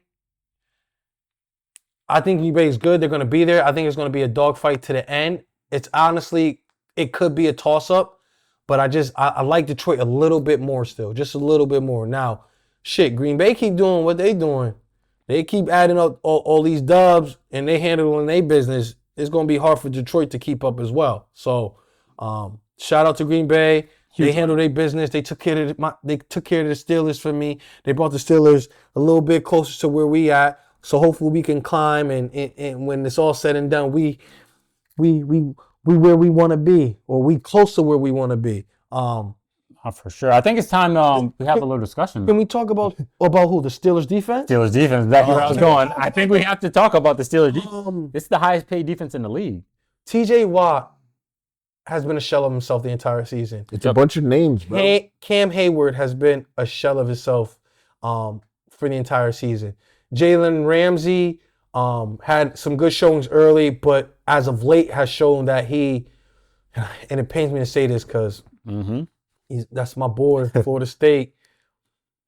He's looking like a liability in man coverage. It looks like people are able to get a lot of separation on him, like I've never seen before.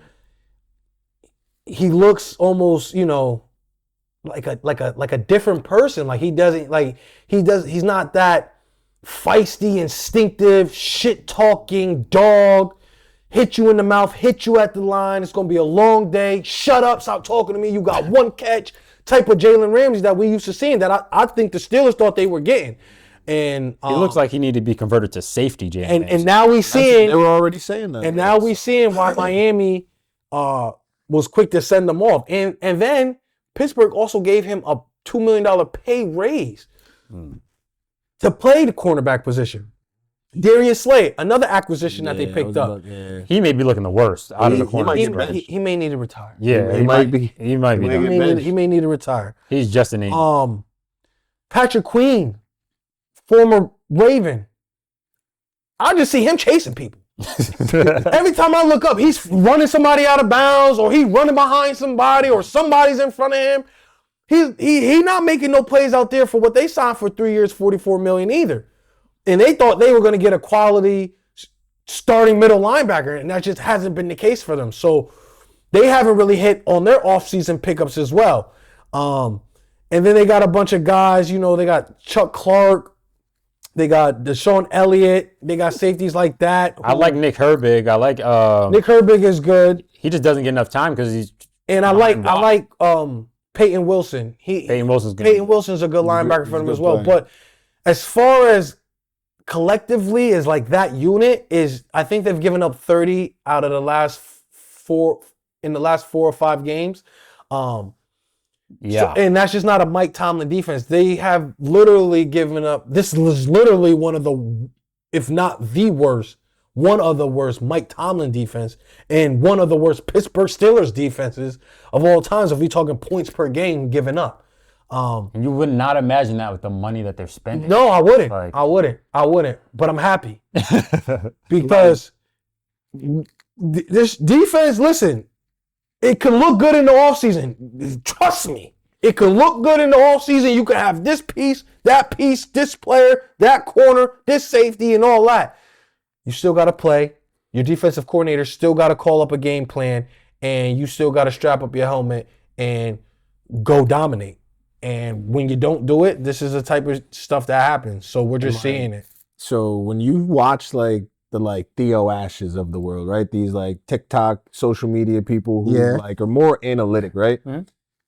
They, in some ways, a lot of them are right when they start to make these videos about how Jalen Ramsey's washed, TJ Watt is washed. They're not the same player they once were because of these like little nuanced stats that are down. Yeah. You know what I'm saying? And like then you like You look at it and and then you see it on the I'm also going to say I was on the TJ Watt is washed 2 years ago. Yeah, and I you know said what I'm saying? Jalen Ramsey is not going to So like they're really just a collection of names who were once upon a time tough. So in theory, when you hear all these dudes together, it's like, damn, we got to be nice. But like, when was the last time they were all nice? Right. But you know what I'm saying? Is the NFL, so answer me this, is the NFL our prime? How should I word this? We have great players that are outstanding in their prime. And then once their prime is over and however the window is, how many years, they're still, I remember just growing up and you know, older players weren't in their prime, but they still gave you the effort. For example, Calais Campbell, Bobby Wagner, Calais Campbell. They're not what they once were, but they still are something that you don't easily walk over or easily break down film and say that they're washed or they're trash. Like when you break down Bobby Wagner film, you don't say he's washed or he's trash. What do you say? You say that no. I'm a Bobby Wagner film, bro. No, you say listen. They put up the Drewski beam when I'm chasing people. You say, but listen, you say he's slowed down. Yeah. But he's not washed. Yeah, Bobby not washed. You get what I'm saying? I get you. Like, yeah, they put up the memes and shit because it's funny because he's not as the Bobby, but he's not. I'll take Bobby Wagner. You'll take Bobby Wagner. I've been trying to get Bobby for 10 years. He's sacks. He's second in the league. I mean, he's second in the league in tackles. I was asking for Bobby Wagner 2 years ago before he signed with Washington. He was like 43 years old. He's second in the league in tackles, bro. So it's just like, so I think the Pittsburgh Steelers thought with a Jalen Ramsey and with all these other players that with a Darius Slay, I think Philly squeezed the last juices out of Darius Slay once he got over from Detroit. Yeah. But they think that, you know, because he played pretty well last year. And even Jalen Ramsey in his decline in Miami a little bit, but then he had, a couple games where he was picking shit off, 2 picks and screaming, I'm back and I'm him. And but you can't give them that top money though. Like that's the thing. It's like, sure, we'll take you. Right. It's but it's the price. And that's how you end up in this situation when you paying the Jalen Ramsey premium money, giving him a $2 million raise to pay a position. You got to be loyal to TJ Watt and Cam Hayward, and you give them a little pay raise. Right. Like, Cam, you want to sit out? Bet. Go ahead, bro. I love it. But then you also don't have another alternative or option. You know what I'm saying? Like, it's like if we don't get Cam Hayward. They just drafted Harmon, but Harmon was hurt, but I believe he's back now. Yeah, he's back. But like, I think Cam Hayward was, if not, I think an All-Pro last year. He was an All-Pro. That's why he sat out. So it's my whole thing is, right, especially with the older players, when they outperform a contract in their later years, and then they end up on an All-Pro or a Pro Bowl or something, and then they have that juice to renegotiate a contract or go get some more money, as we all would do if we're in that position. I I don't fault them for that, and I don't also fault the don't player fault either. I don't fault the organization. Exactly. I was gonna say, I for don't pay, fault like either they gave side. him they gave him they didn't give him a new contract. They gave him a pay raise. Yeah, a little incentive. Let's send a pay raise. And the same, with Jalen Ramsey. I mean, they But Watt got a took new over that contract, contract. right? Yeah, Watt got paid. Watt got paid, but Watt's been. I didn't Paid see him for what he did. Yeah, but I didn't see this Watt coming. I don't think anybody saw this Watt I did. coming to it. Bro, to he this was if you look degree, at the though. bro, this Watt pause was coming to this. How many sacks? degree. How many sacks he had last year? I know he had more than 10. I'm not sure, but bro, there were just so many videos of his play where you could see the And his ends. signature move, like this. Yeah, he they're had just the not signature- working. Yeah, bro. And like, I fuck with the Steelers and all that, but I just do think that they've made some bad money decisions for with these sure. older players. For sure. That kind of got them. And trading away Pickens, bad. That's a bad decision. Trading away Pickens was one of the worst things they could have done. I mean, thank you guys, obviously. Yeah, We needed Pickens, but trading away Pickens for any locker room problems was kind of bad, especially when you didn't factor in the reason he was upset in the locker room because you guys always had shitty quarterbacks. I was just about to say. So I'm saying, like, you never got had to a put that quarterback into for him. the equation. Like, okay, this is why he's mad because we're not bringing in good quarterbacks. We got Rodgers for 1 year. Let's see what he could do with Pickens. So you would have liked to see them keep Pickens and get him a running mate, even if it wasn't DK. Get him another running mate to run with. Yeah, him and DK would have been just fine. So yeah, that's the Steelers though. I'm rooting for you guys. I got you guys going to the playoffs, so we'll hope you guys pick it up. Obviously, it's not. So the Steelers, though, what's your next two games? We The have Dolphins. We and have who? we have Dolphins, Minnesota, So that's two. That's Cleveland. 2 wins. And the Steelers. Jets, The Steelers have the Colts. Oh my the god! Chargers. Bengals. You hear me? Damn. All right. And Pittsburgh Colts, lost to the Chargers. Bengals After already. Thanksgiving, we're gonna see where we at. I'm trying Jamar to tell Chase you. might have 200 yards against the Steelers this time. The Steelers' schedule is not favorable. Right. That's what I'm saying. Their next 6, bro, they could potentially go 0-6. Potentially. Yeah, I just want to know. the Bears. Listen, we so early, and I don't want Obviously, to. I they're don't want to not jump the gonna go- guns, You feel but me? I can't wait to have a conversation when little Check. after. I don't know if Thanksgiving. they're going to be favored in of And- these 6 games. They may be favored in 1 out of 6. Y'all don't want to. Y'all not gonna want to hear me on here if a 1-5 team is in position to make. Y'all not gonna want to hear me. Y'all not gonna want to hear me. I'm telling you Yeah, I might not show up. because I'll be here. I got no beef with the we're gonna have to show. We're gonna have to show John some respect. Hold on, time out. The thing though, We're gonna have to show Johnny a little bit. Mar. I'm gonna show Mar Mar. respect. You guys got a good win. But I'm saying not yet though. Yeah, but we can still hate on him. even Right if y'all- now he in the doghouse right even now. if y'all make the playoffs, I'm not going off of just this year with John. I'm going off of history of 6, 7, 8 years. I'm putting this all in the blender. Facts. And if you guys don't make and win the Super Bowl, that is my issue. Even if you guys make the playoffs, great. So y'all are. let me give you a hypothetical, right? Go ahead. So we make the playoffs and we make the Super Bowl. Is it still going to be Mar or is it going to be like, thank you, John? Fuck. It's going to be Mar, Mar. but thank you, John, for getting us here. Now go to the front office, take this new position we got for you, and I'm going to get somebody to get Lamar a ring. That's it. No disrespect. But yeah, that is the Packers and the Steelers. Next, we got the Colts defeating the Tennessee Titans. Not too much on this one other than the Colts are good, very good. Jonathan Taylor, Jonathan in my Taylor. opinion, is in the MVP over Daniel Jones. Probably. I if got we're- Jones somewhere in that list. If it but wasn't a quarterback award, he would be the MVP. It might not this be a year. quarterback award Well, this year. He might score 30 touchdowns, so he might So, he might be on some listen. LT type shit. This is like he's trending that way. I think, and that's the only way. That's the only reason, right? Yeah. I think the reason Saquon didn't get it last year, Because Jalen Hurts was stealing his touchdowns. was still in his stuff. that, and 'Cause he would have had 2,000 with well over 20. Because Jalen Hurts had like I believe it was 9 or 11 tush push Hella touchdowns tush last pushes. year. yeah. So that's 9. Saquon had 15 last year. I mean, so like But Saquon also had a chance to 2000. break the record that he could have did that was cemented him into the. I mean, listen, they got a Super Yeah. Bowl out of it, so it's all good. But individually by himself, he could have put himself where in the real MVP. Because if you sure. break the rushing record, now you're looking at shit. And history I know, has to be history. and I know, it was Lamar and Josh who were 1 and 2 last year.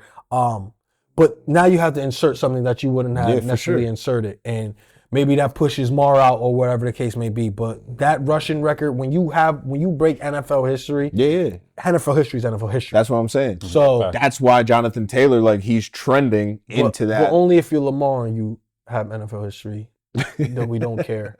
And we'll give it to somebody else. But anybody else, if once the history comes, we'll reward you for it. So, I think Jonathan Taylor, I still believe Baker. It's a quarterback award, like you said. Baker, well, I'm going to get there next, actually. I'm going to get there next. He's our next game. So okay, so next game, then I'll wait. So just to touch up on the Colts look dominant. Great game. Offense dominant. Offense, defense. Tennessee looked like shit. Tennessee, it's Tennessee. Stink. That's it. I wish they would trade us Jeffrey Simmons, but I guess he's not on the trade block, they said. I don't know why. You see what you want to get. Yeah, why? I have no idea. But the Colts, man, they just shocking everybody, bro. And Jonathan Taylor and Daniel Jones is a great combination. Almost look like Mar and Henry Lashley. This is I think what's the Colts' success this year is more about this being the reason why Shane Steichen was brought over there and why Anthony Richardson was drafted thinking that he was going to be Daniel Jones. Yeah. Because like I said, they've been a quarterback away over there for like 6 years. Right. The defense, they've had weapons. Jonathan Taylor's been in the league 4 or 5 years now, right? Yeah. Like Quentin Nelson, all those guys have been over there. So like, it's just been the quarterback. But also, since Shane Steichen's been there, like they've still been in the hunt. Yeah. That's why they've been a quarterback away. You know what I'm saying? So like, I think this is more about his system. And I say that because Justin Herbert's best season for real was with Shane Steichen. And then he goes and is with Philly. Jalen Hurts is looking like he's the best he ever looked. Yeah. So you know what I mean? Like guys get under Shane Steichen's system and they look good. Except for Anthony Richardson, which is why it's like, okay, maybe this guy needs to get out the league. You know what I'm saying? Just like he don't got nothing. Because we thought Daniel Jones was pure, you know what I'm saying? Bro. But it just goes to show competence, bro. We used to think Sam Darnold was pure. Now there's a couple players that fall in that line. That, like, you think Daniel Jones, you not worry, you don't think about it, it doesn't bother you, it doesn't entertain you. Bro, one thing about Daniel Jones is, sure, he had talent because he could dual threat, whatever, but he couldn't not turn the ball over. Oh yeah, he was the biggest thing. Yeah, he was fumbling all the time. Not turn the ball over, bro. He might have one pick. I think he has one pick this year, and I don't think he's lost a fumble.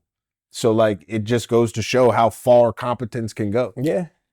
Shout out to the Colts. That's a great win on defeating somebody in your division. Yeah, we got Tennessee next week. So shout out to that. Easy ones.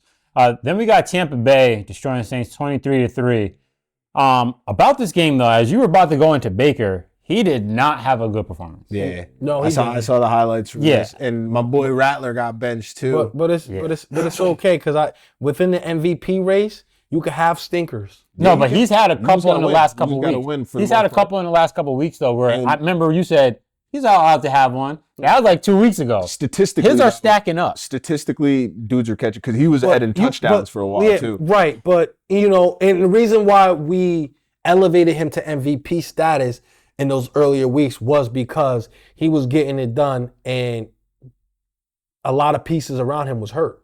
Got hurt too, like Mike. What I know about the NFL is you could be as good as you want to be, but at some time in some game, at any week, talent sometimes is going to show up, and you got to be able to perform with the talent that you have against the team that you're playing. And right now he's throwing touchdowns to Emeka, who's one of the best. Emeka, but he was banged up. No Mike Evans. No Bucky. There was no Bucky Irvin. You guys still got Otten, and pretty sure you still got Jalen McMillan out there. No, I think he had a neck injury. Jalen McMillan, he got hurt, and I believe who was the other guy? They got Tez out there. Tez Johnson. Tez Johnson is the one. Sterling Shepard. You still got Rashad White, Rashad White is good. Let's not play on him, but you still got a little something, and you played the Saints. Yeah, but division. Yeah, division. I will give you that because they're always close games. But 3 for 13 on third down. I need you to be better than that. Yeah. I mean, that's horrible third down efficiency. You had a fumble loss, and you took 3 sacks. And how many yards did he have? about I think like 159. So you're 15 for 24, 152 yards, no tuds. So like that is one that will hurt you. Yeah. But the thing that hurts him the most is the big names that usually get MVP are now playing better. So you got Pat creeping up in the background, now playing better. Yeah. You got Josh that's had a dominant performance, now playing better. So once you have these guys towards like once it gets to the middle and the end of the year, because that's what people remember is the middle and the end of the year. I remember Dak had the best first half of the season, didn't play the best at the end, so he dropped. So once you have these other guys in the background starting to climb, I think that's what's starting to hurt Baker's MVP case. I think I mean, I guess Josh is still in it. I don't think they're gonna give it to him. He gotta, if he's not spectacular this year, he's definitely still in it. After he's definitely. I've seen the conversation about him after that last game, bro. But it's up. But then you're looking at, because it was really up after week one. You know, whoa. Yeah. And then it kind of just simmers down, and he's had interceptions, and he hasn't been playing as well. And then you go play a Carolina team that doesn't have their starting quarterback, and you handle business. You do what you got to do. A lot of that shit was on the ground. A lot of it was, I mean, his touchdown, his passing. I think he only had one passing touchdown, and that passing touchdown was secure. And I think it was like a 10-yard pass, and then Secure took it another 55 yards. Just playmakers making play. Josh, you know what I'm saying? But as far as what I've seen from him these last couple of weeks, it's not the overly like wow Josh type of plays. While we're here, let's just do the Bills and the Panthers, and then we're gonna jump into that. And then and I think that's gonna hurt him in the long run. Especially with I think people like seeing the Pat shit now. Jonathan Taylor has 12 touchdowns in 6 games, 6 or 7. So creeping up. And there's a lot of parity in the league right now where it's just like, even Baker a couple weeks ago, and even don't forget Drake May creeping. Drake May, that's what I wanted to say. And even Drake May. And then now you're getting a little bit of this Jordan Love buzz. So it's like, it's fluid. It's always interchangeable week to week. I think right now Pat's leading it. I think they seeing what everybody else is seeing, that, them boys might be on a heater. This game itself is going to be big coming up. But talk about, you say you wanted to get into... Yeah, might as well get to see what's going on, Josh. I might as well talk about what he was doing, what they did this game against the Panthers, destroyed the Panthers. Somebody thought they were going to cover with Andy Dalton. Nigga, I told you that shit going to be a blowout. There's no way they were going to get close. I didn't know Andy Dalton was... I didn't know that was... I thought it was... Bro, I would never go in confidently bet on Andy Dalton. But like, the Bills' defense hasn't been on nothing this year. Yeah, they lost Ed Oliver for the year. Stop the run. Oh, he's out for the year now? Yeah, torn bicep. Dang, that sucks. So they lost Ed Oliver I for the did year. think that the Panthers, like Dowdle, Chuba Hubbard's back. I thought they were going to be able to. I didn't have this being close at all. Andy Dalton's first game in how long starting? Yeah, no, they tore him apart. Yeah, I thought Bryce Young was still going to be playing. I didn't have no idea. Same here. But another thing, when James Cook does well, he's the engine. It's not Josh. The Bills blow people out. He's the only. He's the only nigga that I see who gets no credit. No credit. 216 yards. It's all Josh. It's like Josh. Look what Josh is doing with nobody. Like look what Josh is propelling to a win, bro. James Cook. He's the engine, bro. Yeah, I agree. Like it's funny, and I because I have to compare him because they're just on the same draft class, same trajectory, same. I've never heard more of he has nobody. He's not throwing. He doesn't have an elite wide receiver.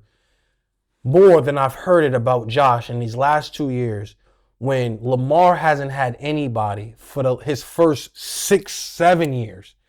And I never really heard of that as being a pinpoint of conversation. But the pinpoint of conversation with Lamar was he has to develop as a passer. He has to develop as a better pocket as a better pocket passer. His accuracy has to be better. His deep ball has to get better. He has to be able to place the ball. His placement has to be better. And it was never about the lack of wide receivers he had. And you guys know the revolving door. We brought in Deshaun Jackson. We went and got Des Bryant off the couch. We didn't brought in Willie Snead and Miles Boykin, Willie Snead. We didn't went and got John Brown, Michael Crabtree for this. And Now, I've never heard as loud as it is for Josh that they need somebody else. Or Corey Coleman, not Corey Coleman, Keon Coleman is not the receiver that we thought he was going to be, this, that, and that, and this, that. It's like, He does all these things that they pick and they choose to pick apart about why Josh isn't succeeding the way he needs to. And you just look at it, and I just went through another player who had the same level of talent on the outside, and it was more about his game. You know they be picking other than the teammates around him. And it's like, Josh is fucking awesome, is great. And he is. I'm not saying he's not. But then he should be able to have these he should elevate these players like Patrick Mahomes did last year. Khalil Shakir is not bad either. Like, they talk about him like he's chopped liver, bro. Cade's not bad. Like, Dawson, yeah. I just want to know why Josh has never had a number 1 seed, bro. He's never had a number 1 seed, bro. Pat. He's never had. What do you mean, Pat? Lamar's done it twice. I think Tennessee has done it once. I don't want to hear Pat. It's not just Pat. It's other teams doing it too. And as Josh is as great as he's great, why doesn't this roll to this now? You know, it went through Baltimore, obviously, that season. But why, if Josh is as good as he is, why doesn't the road to the Super Bowl ever have to go through Buffalo? It used to go through Indianapolis with Peyton Manning. He came short. It went through Tom Brady in New England. You had to go. It goes through Patrick Mahomes in Kansas City. This obstacles. These are just the shit you got to do. You're the number 1 seed, you're the best team. Josh has never had the best team in the league in his conference. It's true. Never, ever. And he's had good defenses too. And he's had Stephon Diggs in a wide receiving core too. And James Cook was there with Diggs. Listen, I just want the same for everybody, bro. Just the same. Keep it consistent across the board. They don't. If a dude don't got the wide receivers, talk about he don't got wide receivers. There's nothing wrong with that. I'm not gonna say about that. But don't come over here and talk about this dude who had the worst wide receivers than Josh. Still to this day. Who Lamar won his MVP with in 2019? Your receivers right now are way better than Josh's right now. Who Lamar Jackson win MVP with his receivers? Who was his receivers? Nobody. Exactly my point. Yeah. Nah, facts. And he led the league in passing touchdowns. Has Josh ever led the league in passing touchdowns? But we're gonna get into something else that we can talk about Josh. He has the most seasons with 40 touchdowns, which is great. Yeah, no. Which is great. I'm not taking nothing away from it. It's spectacular to do that. But like, to know that you've done all that and you haven't led in shit, not once. You haven't propelled your team to lead in shit. You haven't led the league in passing. You haven't led the league in passing touchdowns. You haven't had the best team overall. Not fact. And you won an MVP that a lot of people don't think you should have won. He be getting credit, way more credit, because like in this game, like they blew the Panthers out, but like that's because James Cook was me and James Cook. On his shit. When they just lost to the Falcons, James Cook had 50 yards. That's what like Josh has never really been the engine of that team, because when he was supposed to be, it was he needs time, he needs a receiver. Then they get Diggs. Then all of a sudden now Josh is tough because he has Diggs, and Diggs, rightfully so, was great. They balled out, made a bunch of plays, made a bunch of connections, but like he's been getting more credit than he's due. And I want to say this because but that's no slight on Josh, because Josh is nice. He still has time to improve this, but when Josh Allen doesn't have a number 1 bona fide wide receiver, in his 2 years before Stephon Diggs, and this last season he won MVP, he hasn't thrown for 4,000 yards, which we were accustomed to seeing when he was with Diggs, and he hasn't passed for 30 passing touchdowns, which we were accustomed to seeing with Diggs.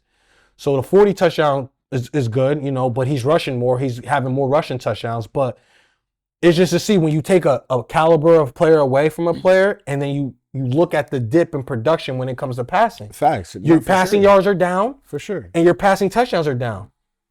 For sure. Josh can go 2 consecutive years where he hasn't passed for 30 touchdowns. This is Josh Allen we're talking about. Facts.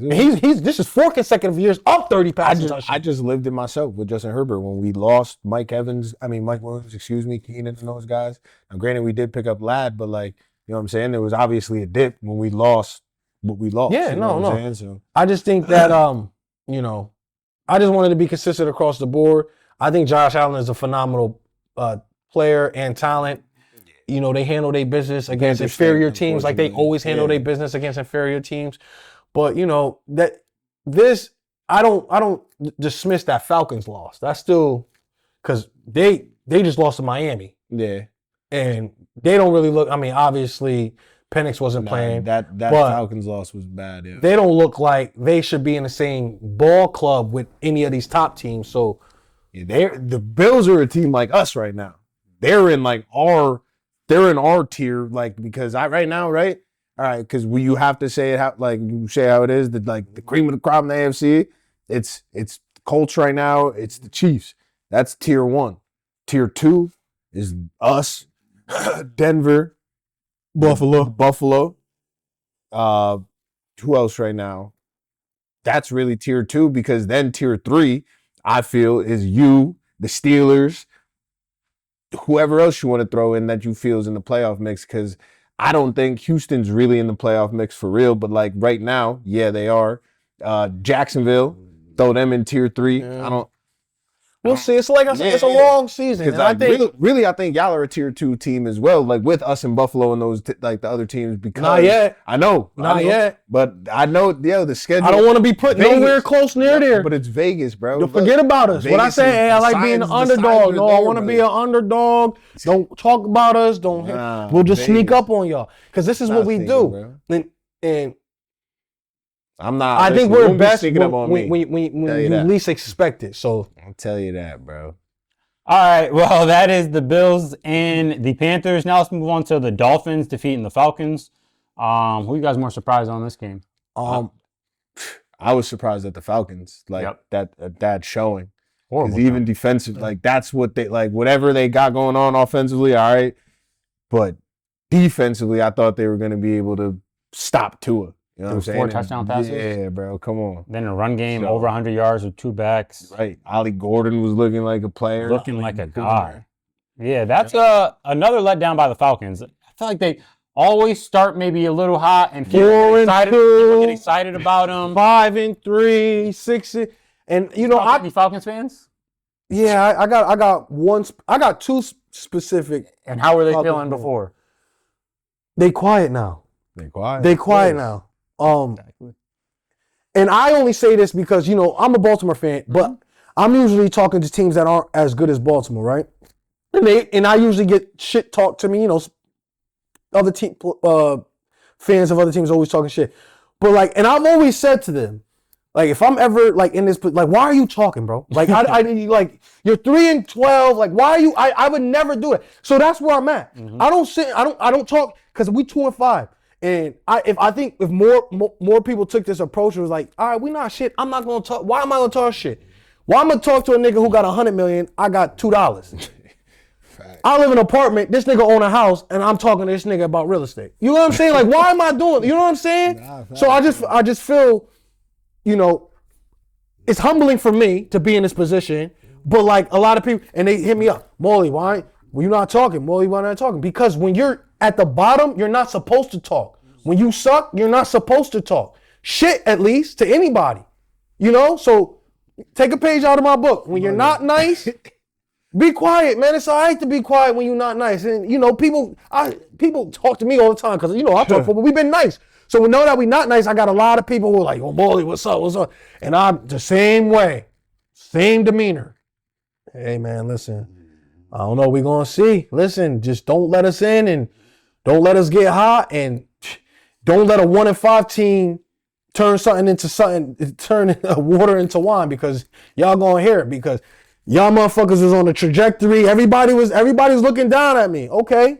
And I stayed down till we came up. There's a lot of games to be played, but I'm just saying, just stay down till you come up. It's all right. It's all right. Not everybody could be nice all the time. And when you're not nice, don't talk shit to the niggas that are nice. I have nothing to say to Colts fans. I have nothing to say to Buffalo fans. I have nothing to say to Kansas City Chiefs fans. But you have Falcons fans talking to you crazy? Yeah. I don't got nothing to say to Eagles fans, Green Bay fans. Like, I just take, you know, they where they at. And I just wish the respect was reciprocated the same way when the roles are reversed. So now that y'all see Morley like this, like when the Ravens was asked, Morley was chill, bro. He ain't really da-da-da-da-da. So when niggas who know they teams is forever ass and missed the playoffs 7 years in a row, droughts and shit, always in the top 15 drafting. Just take it easy, yo. It's okay. Like, it sucks being here. I'm with y'all here right now. It sucks. But just keep your mouth closed, keep your head forward, and give respect to the dudes and the teams that are playing better than you. That's it. Nah, yeah, the Falcons did not look good at all. I'm down on the. Yeah, they might be dead. I don't have them. And did anybody? Why was it Penix not playing? He wasn't? I thought he was. No, it was Kirk Cousins. Kirk Cousins was definitely out there. I thought Penix Maybe he Penix got started hurt. the game, though. Yeah, maybe he got hurt. Did he get hurt? Maybe he got benched. I don't know. Yeah, he could. I didn't see much of this game.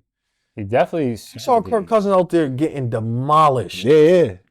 Demolished. That's the one play I saw from this game. Was Actually, I Kirk don't think Cousins Penix taking a played. sack. I think Cousins He didn't the whole play. time. Yeah, Kirk Cousins 173 yards, 0 touchdowns, 0 and yeah, He he's just looked great. old. He looked past his time. That He And looked then like once you know he's throwing the ball, you stack the box. Bijan 9 carries for 25 yards and a fumble. and a fumble. Costly fumble too. That kind of changed the direction of that game because they are in a position to score when he fumbled that ball, and then you fumble it, and then they go back down to score. Now you're down 2 or 3 scores, and that's all Once she again, wrote. those fumbles. But that is a good game on the Dolphins. Good win. And then we got the Jets with a great win, great comeback win against the Bengals. The Bengals defense just gave up 500 yards to the Jets, bro. Yeah, I mean, that's some shit that we would do. So like, shout out to the Jets, bro. That was a great win. Brees Hall was going nuts. Bro. It shows you why you keep a running back like that, because I know a lot of people have him in trade talks, but Yeah, they wanted to trade him. This is what Brees is that guy. I never understood trading your he's still probably gonna get traded. good Honestly, players or your Might have best just up his players value. To other teams when He you get guys traded to us. you're not that good. I mean, the Jets are, they're a dumpster fire. But you got to give credit where credit's due. They came out and they played. Justin Fields came out and performed. Yeah, He was up against, he was up against everything. When your owner comes out and speaks out against you. Yeah, that's crazy. Have we ever seen That was so that? disrespectful. Have we ever seen that? The don't owner think so. speaking out against a quarterback like that? I don't think that was like in that negative light, Right? your quarterback. not in that degree where he's talking about if we can just complete a pass. That's pretty disrespectful. But that's the Jets. The owner, he's not a good owner. He don't have a good team. He don't have a good product. So I appreciate it. Y'all took care of the Bengals. Everybody is closer and closer and closer. And I love it. All my division foes lost this week. I'll take that. Gotta love that. I'll take that. But shout out to Justin Fields and the Jets for that game looked out of hands early. Yeah. They could have packed it in. They could have, said this is who we are. We were 0-6. Facts. We ain't winning this one. Ain't nothing better. We don't look. They But- got 7. But 7? yeah, no, they were 0-6. Yeah, They were about to be 0-7. But Yeah, they're about to be 0-8. Yeah, they're 1-7. the beautiful thing about football, it's Any given Sunday. any given man. Sunday, and usually the team that shows more fight and more will, even if they are beaten up and get discouraged early on, you have a good chance to win the game or put yourself in a position to win a game. I mean, Breeze, they're calling they pulled out the stops. Breeze Hall's throwing Touchdown passes. Yeah. And they pulled out everything. And Shout out to Aaron Glenn keeping them boys fighting, man. They should have gave for up. his first W. Shout out to Aaron Glenn,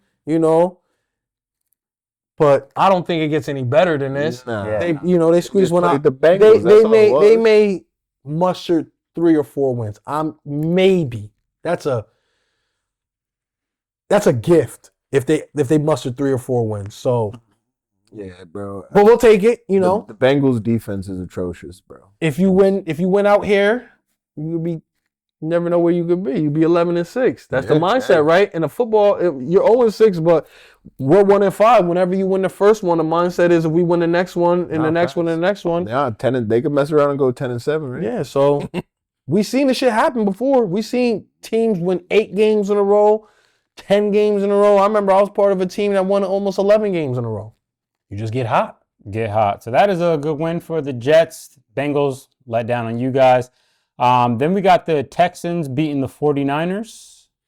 That was surprising. Very surprising. I wasn't necessarily surprised by the win. I was surprised by the way the win came. Yeah. You know? Stroud tossing it around. I expected more from that San Fran defense. Yeah, that's what I'm saying. The spread on that was 2.5, and I expected it to be around that type of game, you know? Yeah. 49ers couldn't get no pressure on Stroud. Over 300 yards passing. Even though they had injury on the defensive line, they still shine. So shout out to them. Did McCaffrey play? Yeah. I don't think he Ineffective, though, Yeah. Like, for a lot of the game. Yep. big shout out to them. Nico Ryans, you know, good. I guess they just had a good plan, executed said plan, and they got a nice little dub, It bro. was a great plan. My boy Jaden Higgins finally scored. Shout out to my dog. Yep. But yeah, that's the Texans. Then we got the Pats destroying the Cleveland A Browns. little bit of a slow start for the Pats that game. I saw this one. Drake May though. Yeah. Kid's good. Drake May's good. I believe he's top 5 in the MVP like betting odds. So Yep, 3 tuds against a hard Browns defense. Also want to shout out to their left tackle. Will Campbell, short arms. He went up against Myles Garrett. He did let up 2 sacks. Like, you're not gonna pat him on the back for letting up 2 sacks. Yeah. But overall, full game against Right. Myles Garrett, he on some solo As a rookie, one-on-ones. As a rookie, he held his own for a lot. And the ones he did let up the sacks on, I'm pretty sure were like combo blocks where he got around the other guy. But some of that tape that Myles Garrett got on Campbell, I mean, he one of the sacks was the tight end tried to block him. Yes, I was saying the combo blocks. And then once the tight end couldn't block him, Will was there hey, I stopped him for 1.2 seconds. Facts. And he flew right by Will. Like, it was like, And that's the best Get out defensive of end in the league. So No, it is, that's it is. gonna happen, and that's a welcome to the NFL moment. But Everybody has their moment. I know Myles Garrett had 5 sacks. How many did the team give up total? Oh, I gotta check that. Because I think, shout out to the Patriots. They've been handling their business. Drake May's been balling. Collectively, they've been one of the better teams in the NFL. I think they're They gave up surprised. 6 sacks. I think the only people they aren't surprising are the people in New England who believed in this kid and who believe that, Mike Vrabel can turn this thing around and they could be where they're at today. But Cleveland's offense is so anemic. It's just, it was the Patriots had their way, every way, any type of way when they were facing Dylan Gabriel. He looked like a rookie. He shouldn't be NFL. who shouldn't be starting. Right. And the Patriots exposed him. They took advantage of him. They took him out to the woodshed. They taught him a few lessons, and they left that boy battered and bruised. And The fact that Stefanski still going with him is honestly insane. Like the thing about that, is so the Browns are the Browns, right? They want to run the ball, but Dylan Gabriel is so bad that he negates the running game because he's not throwing it downfield. yeah, So now, stack the box. throw it downfield, like, you know what I'm saying? If you want. So He had some of the worst passes I've seen all season. I also don't think their wide receiver core does anything for anybody as well. Jerry Judy's a good wide receiver. I don't. Their best receiver is a rookie tight end, Harold Fanning. Yeah. Fanning. Like So my dog. That's your boy. The receiving corps isn't, doing the quarterback any favors as But- well. Look, you throw for 156 yards on 35 attempts. You got they have a good backfield. Judkins is averaging 2.1 yards a carry. Dylan Sampson doesn't get any yards on 3 carries. Yeah. Like, you know what I'm Easily saying? stop the run with this kind of quarterback. Yeah, so he throws 2 picks, like, so, and then you trade away Joe Flacco on top of this, and Joe Flacco is doing what Joe Flacco is doing. So, like, It's just all organizational dysfunction over yeah, there. it's just all bad over there. The Pats, though, I think Stephon Diggs did score his first touch of the season. Shout out to my dog. Let's see who else. Mac Hollins, wow, leading receiver, 7 for 89. Trayvon Henderson finally might be finding his groove, average 7.5 per carry, 10 carries, 75 yards. Against a good stout defense. Stout defense. Drake May is your second leading rusher, 7 carries for 50 yards. And shout out to Kayshawn Booty too. Yeah, bro. Good to see him getting into form.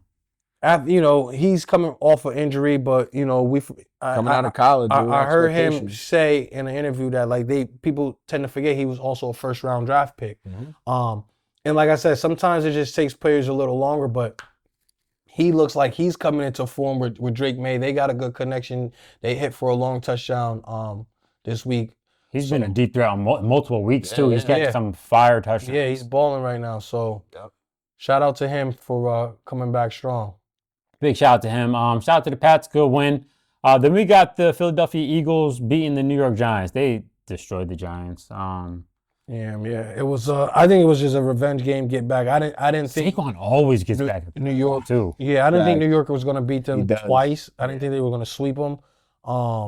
Unfortunately, Cam Scatterbo got injured. I think that's a season-ending injury. Jalen. I think so too. Jalen Hurts had a good game. Saquon had a good game. All around good performance by Philly. They just they're stacking up wins. They're a unit. They gonna be where they gonna be at the end of the year, and you're gonna either have to go to Philly or have to deal with Philly. Dominant win, no AJ Brown. So Dominant. What we thought, is what we saw. And Jackson Dart, still a rookie, provided some good moments. Him and Scatterbo were doing some things early, keeping it close.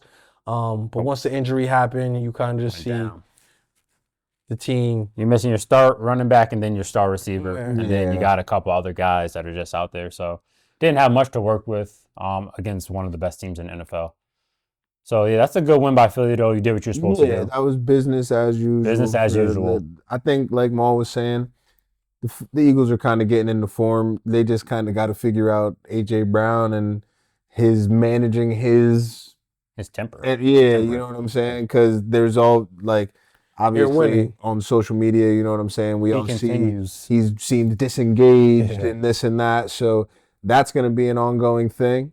But other than that, I think they're going to be just fine. Like they're getting right into that mode that they're normally in at this point in the season. So, yep.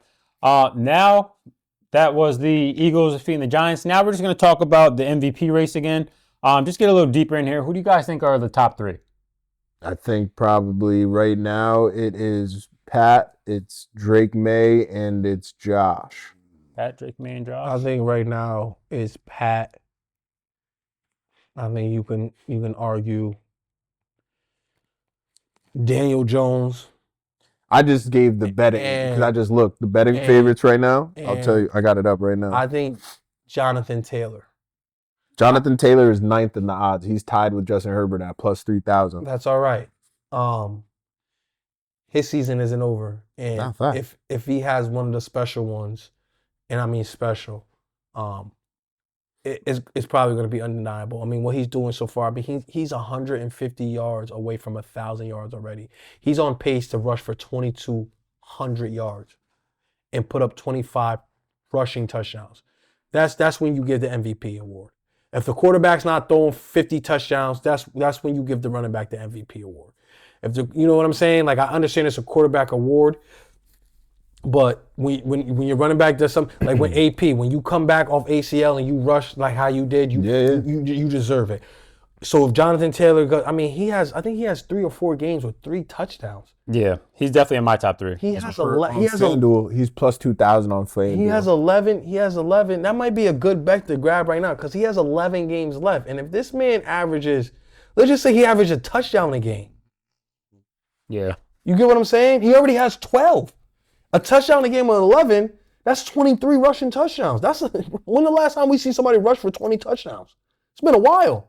I think who's the last one? It might be. I think the most rushing touchdowns I've seen in a minute was LeGarrette Blount, and I think he rushed for like 18 for New England one year or something like that, something crazy. I just checked because I know James Cook had a lot last year. He had 16, right? Yeah, 16. Derrick Henry has 16 too. Yeah, so that's probably the closest we've seen in a little bit. 20 plus is nuts. LaDainian was like the last time in I'll tell you right now.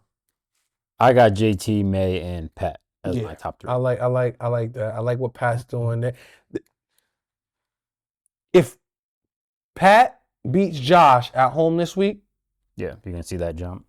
Pat is gonna. Josh, I think MVP is done. It's over. Think. It's over. In 2006, LT had 28. That's where Jonathan Taylor's headed. Exactly. He has 12. And if I'm saying he scores 1 for the next 11 games, where he's going to get multiple, but if he scores 1, that's 11 plus the 12 that he's already rushing for. That's 23. And you saying 28. I remember that season. But 20, Yeah, not just 20. Just 20. 20 is nuts. Yeah. 20 in a season is nuts. Niggas don't rush for 20 in a career. So 20 in a season is fucking absurd. That is And if he's able to eclipse that with like 1,800, 1,900 yards, and like I said, you don't have a the quarterback you would have to give it to, right? He'd have to have more than 45 touchdowns. I would assume, right? Probably be the 1 seed, and probably top 3 or 5 in passing yards. Like it just so yeah, it can happen. He's not necessarily he's a lock for it, and you know the odds say that running backs don't win it. That's why they're so low. But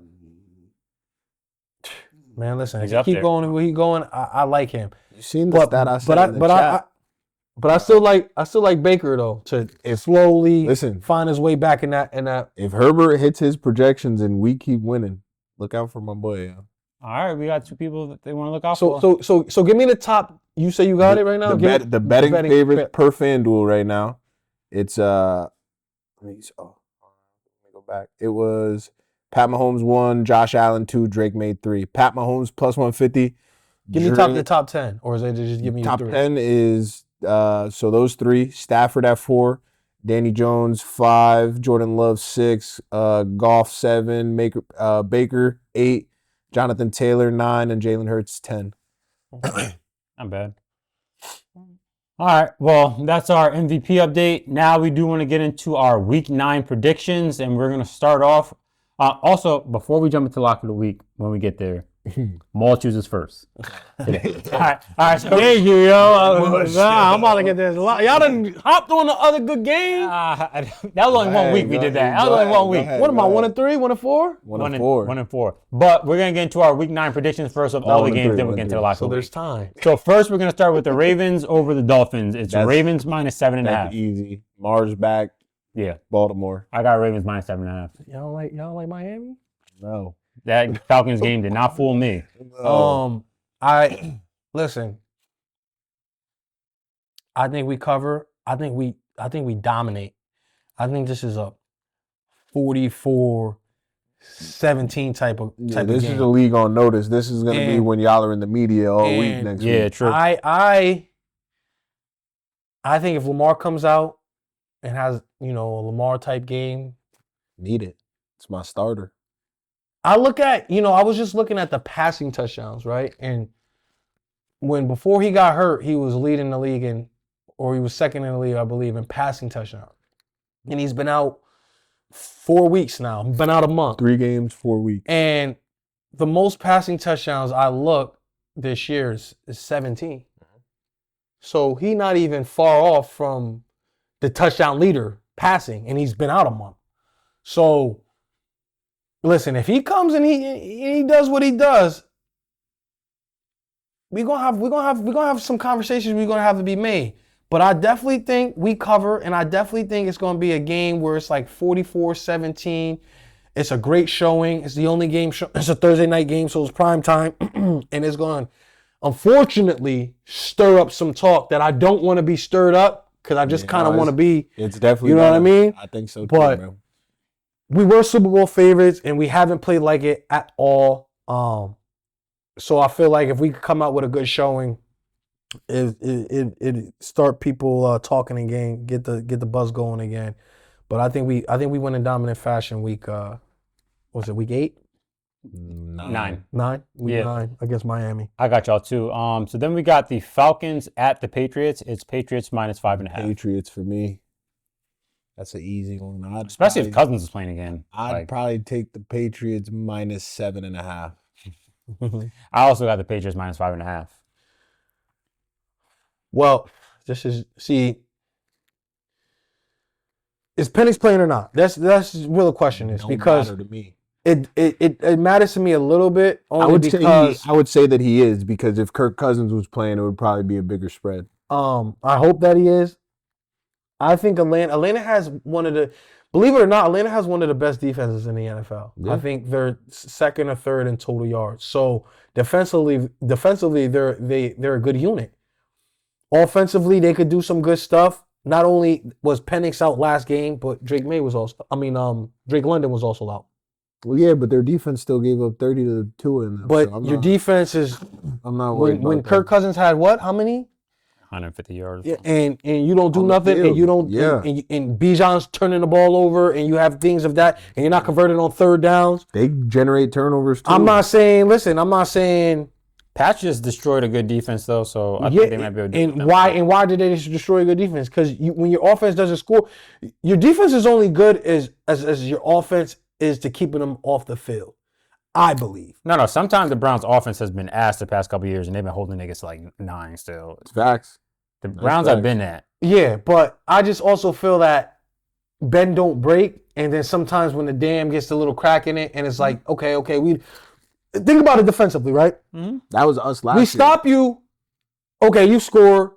Yeah. We stop you 3 straight possessions. Now we don't score 3 straight possessions. No, So the type of game the You Browns know- been playing when they was. yeah, but that was us last year. Bend don't break set. Or for instance, they Cleveland got a turnover on Drake May, interception. You know what they did with the interception? Nothing.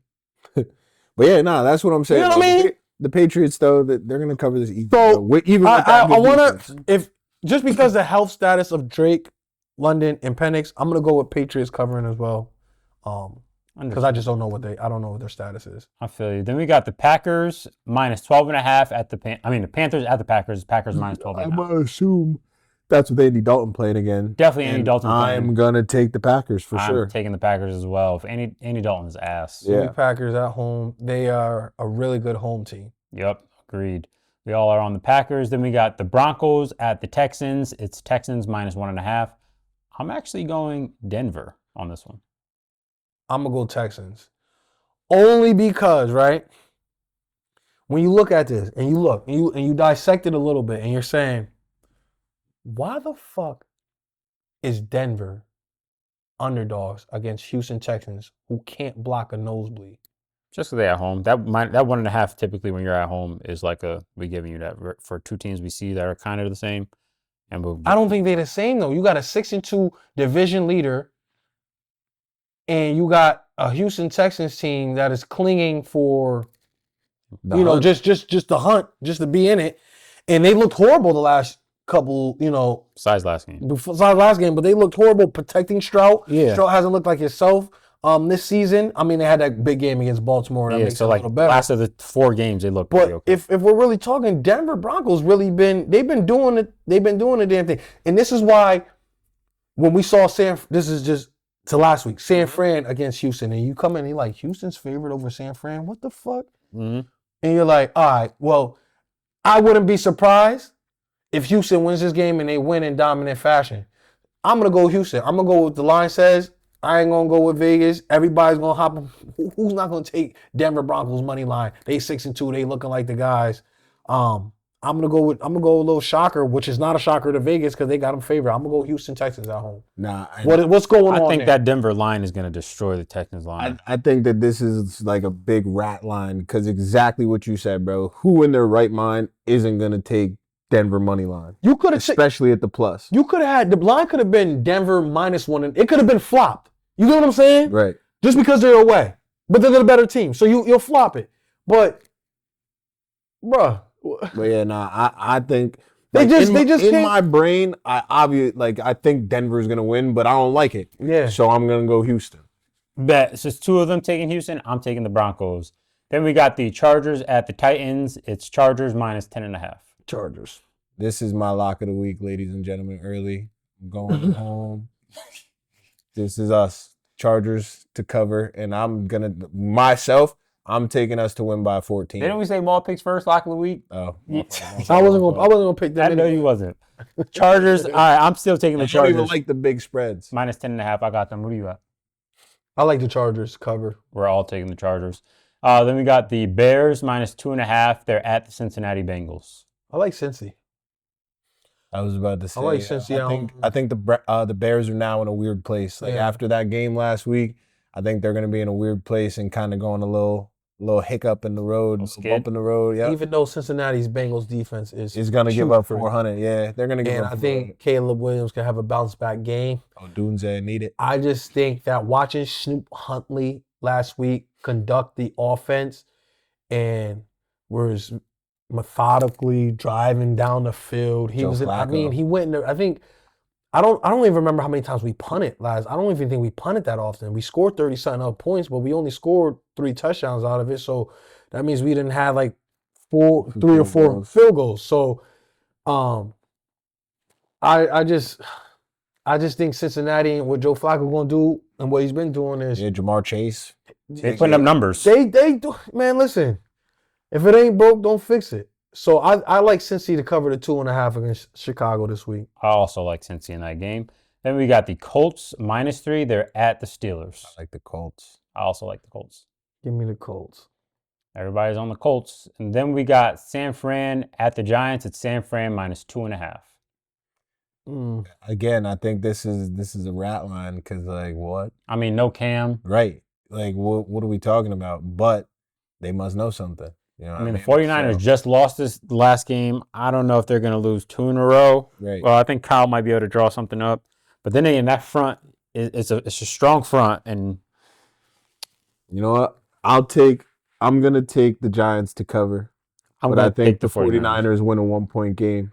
I like the 49ers to cover. I think they got embarrassed by Atlanta last week, and I think they could perform better than that. And I think they're going to show it against a rookie quarterback, one, and a team that is depleted of the number 1 wide receiver and their number 1 running back. So go get the job. I mean, San Fran's pretty depleted as well, but I feel like collectively they're still a better unit. So go get the job done in New York, and I got San Fran covering. I'm also taking San Fran. Then we have the Vikings at Lions. It's Lions minus 8.5. Detroit Lions. Minnesota's not going to be able to score. J.J. McCarthy go out there. He's not going to be able to score or score enough to where the Lions are just a well-tuned machine right now. I think Minnesota, who did Minnesota play? The Chargers, I believe? Yes. They gave up about 30+. And they was handing the ball off to who? Exactly. It don't even matter. So give me them handing the ball off to Jamar Gibbs and Montgomery, because I don't know who they was handing the ball off for the Chargers, and that boy had like 160. Nah, he had 117. He had 117. It looked like the 117 looked like 160. Facts, though, facts. Yeah, I definitely got the Lions as well. What about you, Trey? Oh, for sure the Lions. Yeah. Okay. You could get some extra points on that too. Another Lions bet. And then we got the Saints at Rams. It's Rams minus 14.5. Now that... Give me Rams. Saints are going to trot out. I believe they're going to start their rookie. Tyler, whatever his last name. Oh, yeah, he's ass. I'm definitely going Rams. I know he was ass since he played at Louisville. Rammies, but I don't like those 14s, yo. Yeah, I don't either, but the Colts just covered it for me. You want to know something about the high spreads? They've been covering. Yeah, they have this year for sure. That's why. I'll take it. Then we got Jacksonville at Las Vegas. That's weird. It's Jacksonville minus 3. That just means Jacksonville is ass because the Raiders are coming off a bye. You know, all these things play in the fact if you're coming off a bye, if you're on the road, and I feel like that's how they form spreads. The spread or how they feel like the game should be, how the game should be seeded or I got Jacksonville. The spread should be.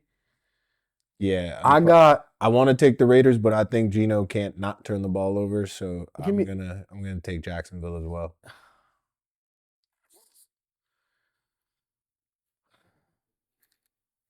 Give me Jacksonville. There we go. Everybody's on Jacksonville. Then we got Kansas City at Buffalo. Huge game coming up. I got the Chiefs, man. They're hot. That's just what it is. They're hot.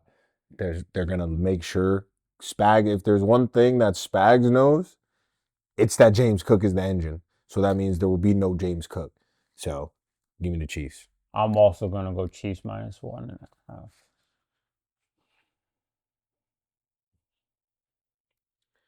I want to go Chiefs, and I believe Chiefs are hot right now. They're finding themselves, and I told you guys earlier in the show, if they win this game, look out. But it's hard. It's hard to be Buffalo at home, bro. It just is. I think last year they went 8-0. If I'm not mistaken, I think they may still be under. Did he lose a home game this year yet? I'm not sure, but I don't have faith in their defense. I don't either, but I just, it's Yeah, just me that neither. Buffalo. It's the Buffalo being at home. No, It's yeah, not they're- always they're the demon at competitor in a sense. So I give me Buffalo. Give me Buffalo to, handle their business at home. Tell the world that, don't worry, we're still around too with the Chiefs. So don't crown them just yet. And we'll see. Respect. Okay, you got Buffalo at home. Then we got Seattle at Washington. It's Seattle -3.5. I'm gonna go with Seattle.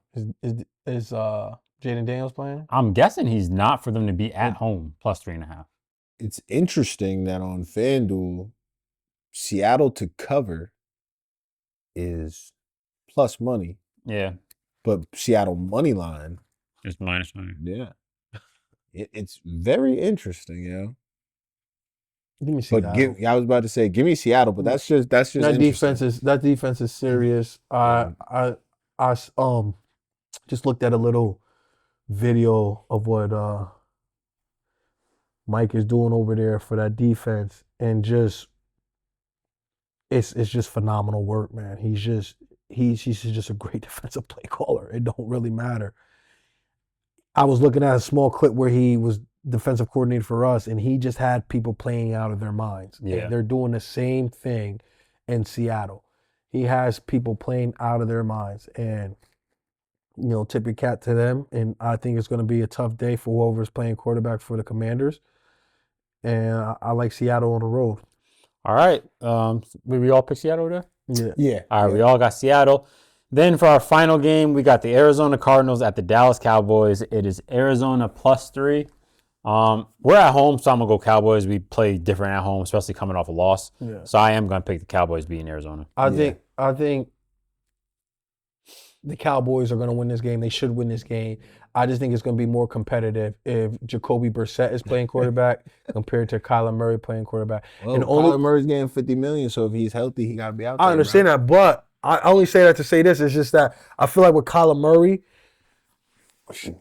he tries to do a little bit too much sometimes. Yeah, absolutely. And with Jacoby Brissett is like he's never really off script. Kind of like a Joe Flacco. And I think even with Dallas's defensive woes, I think Jacoby Brissett will be in a better position to exploit those. I agree. As we've seen, Then it would be Kyler. You would want it to be Kyler, but like he's just that offense looks better right now. Yeah. The best it's looked all season without Kyler Murray. So. I believe in Jacoby Brissett to snap the ball, see his ones taken away, see his twos taken away, and say, you know what, dump it off. Hit my check down. Or throw it I out. see Kyler, running in circles. Two is going, let me run in circles, and then let me go try to see if I can make something happen that doesn't look like it's there. And I take a sack. And then have Dallas defense looking like Yeah. the steel curtain or some shit. And then you're going to be like, nah, yo, that was just Kyler. But I think Dallas should handle business at home. Like Ace said, they definitely play better at home. I don't think Arizona is that good of a team.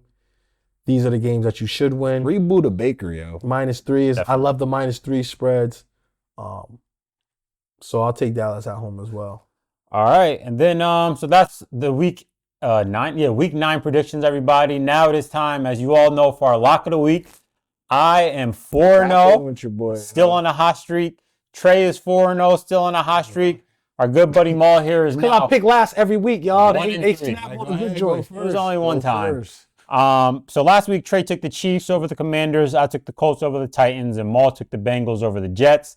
Now we're Sounded good, yo. That should have been good. It was up about 30. Now we're gonna have Maul kick us off with his lock of the week.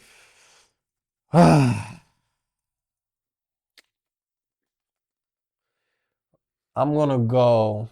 You could have the. Chargers. I don't want if you want y'all. to. All I right. don't want y'all, man. Oh, I should jinx somebody. That's what I should do. I should put a bad juju on motherfuckers. there's a few of them out there, yo. There is, but give me the Detroit Lions to stop playing with me. Yeah, that's. All right, so Maul's taking the Lions -8.5. Trey, repeat your lock. I'm gonna take the LA Chargers -10.5. And if you want to rock with me, I'm taking it at -14. Wow, my boy is up in that. So I'm actually gonna go with the Colts -3 over the Steelers. I like that too. So that's our lock of the week, everybody. And Yep. that is another installment of the Who Knows Ball Pod. We will definitely be seeing y'all next in with week. us. Make sure you Get put in them with tickets in. Facts. Say you love me, lie to me, sweet. Double R stitched in my seat. Powder footprints falling off my feet. If the wind right, then we straight right. I get money, Kid Cudi.